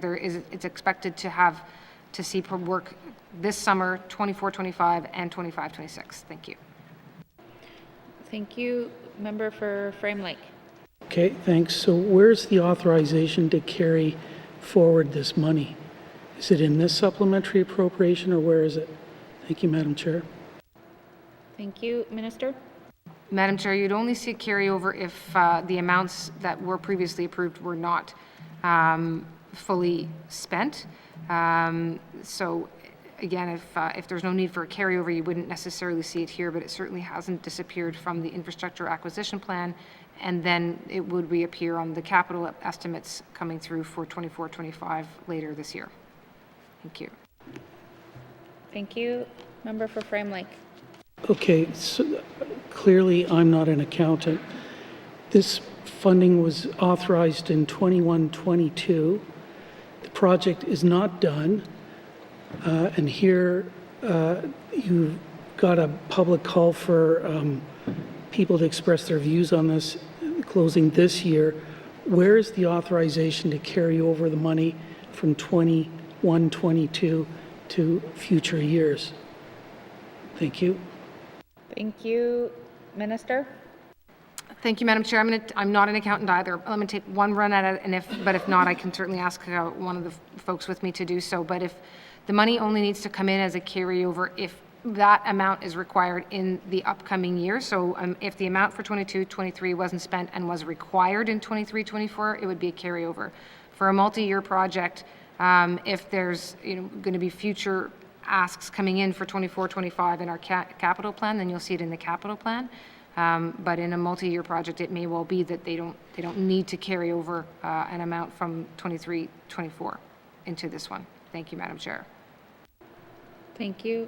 Member for Frame Lake? Thanks. So was this carryover then authorized in the 23-24 capital estimates? Thank you. Thank you. Minister? Madam Chair, let me turn that one to Mr. Coutre, please. Thank you. Mr. Coutre? Thank you, Madam Chair. I recall that there is an amount budgeted in 23-24 that was approved through the capital estimates last fall. There's no carryover being proposed from 22-23 into 23-24. And this is a multi-year project expected to be completed in 2025. Thank you, Madam Chair. Thank you. Your time has expired. I think this is a conversation that member can have with the minister and the staff to try and figure out that.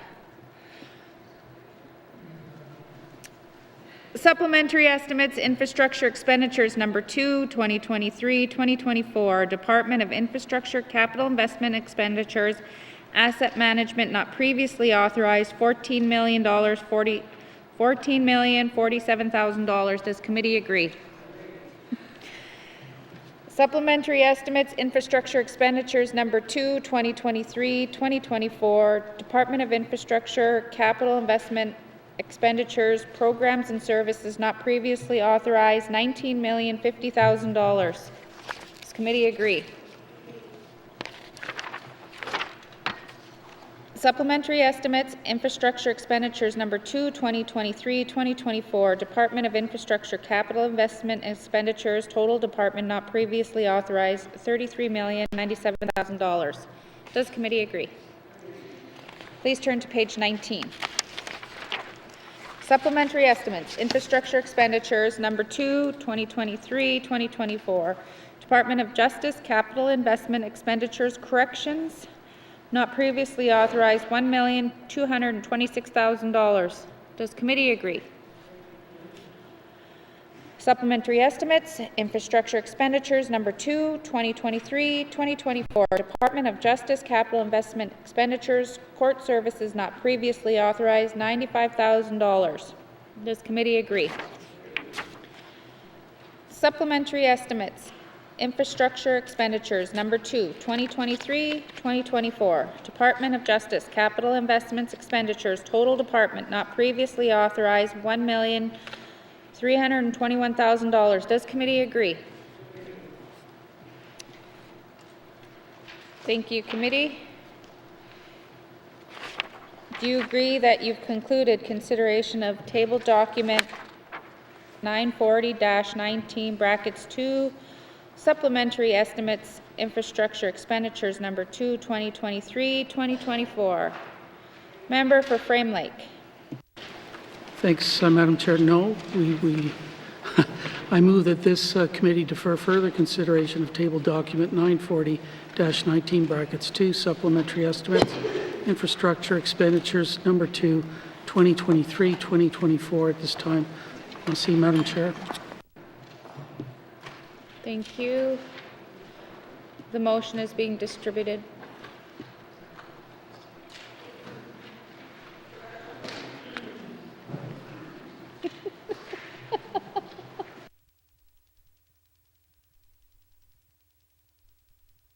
To the motion?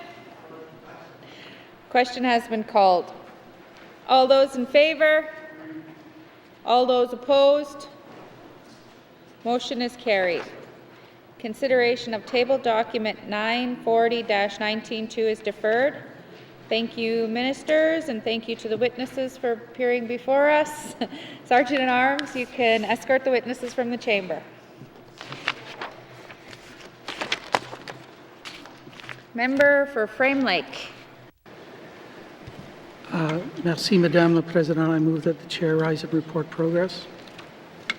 Thank you. The motion is in order, or the motion on the floor to report progress. The motion is in order and non-debatable. All those in favor?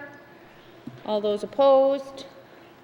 Motion is carried. I will now rise and report progress.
May I please have the report of Committee of the Whole, Member for N.W.T.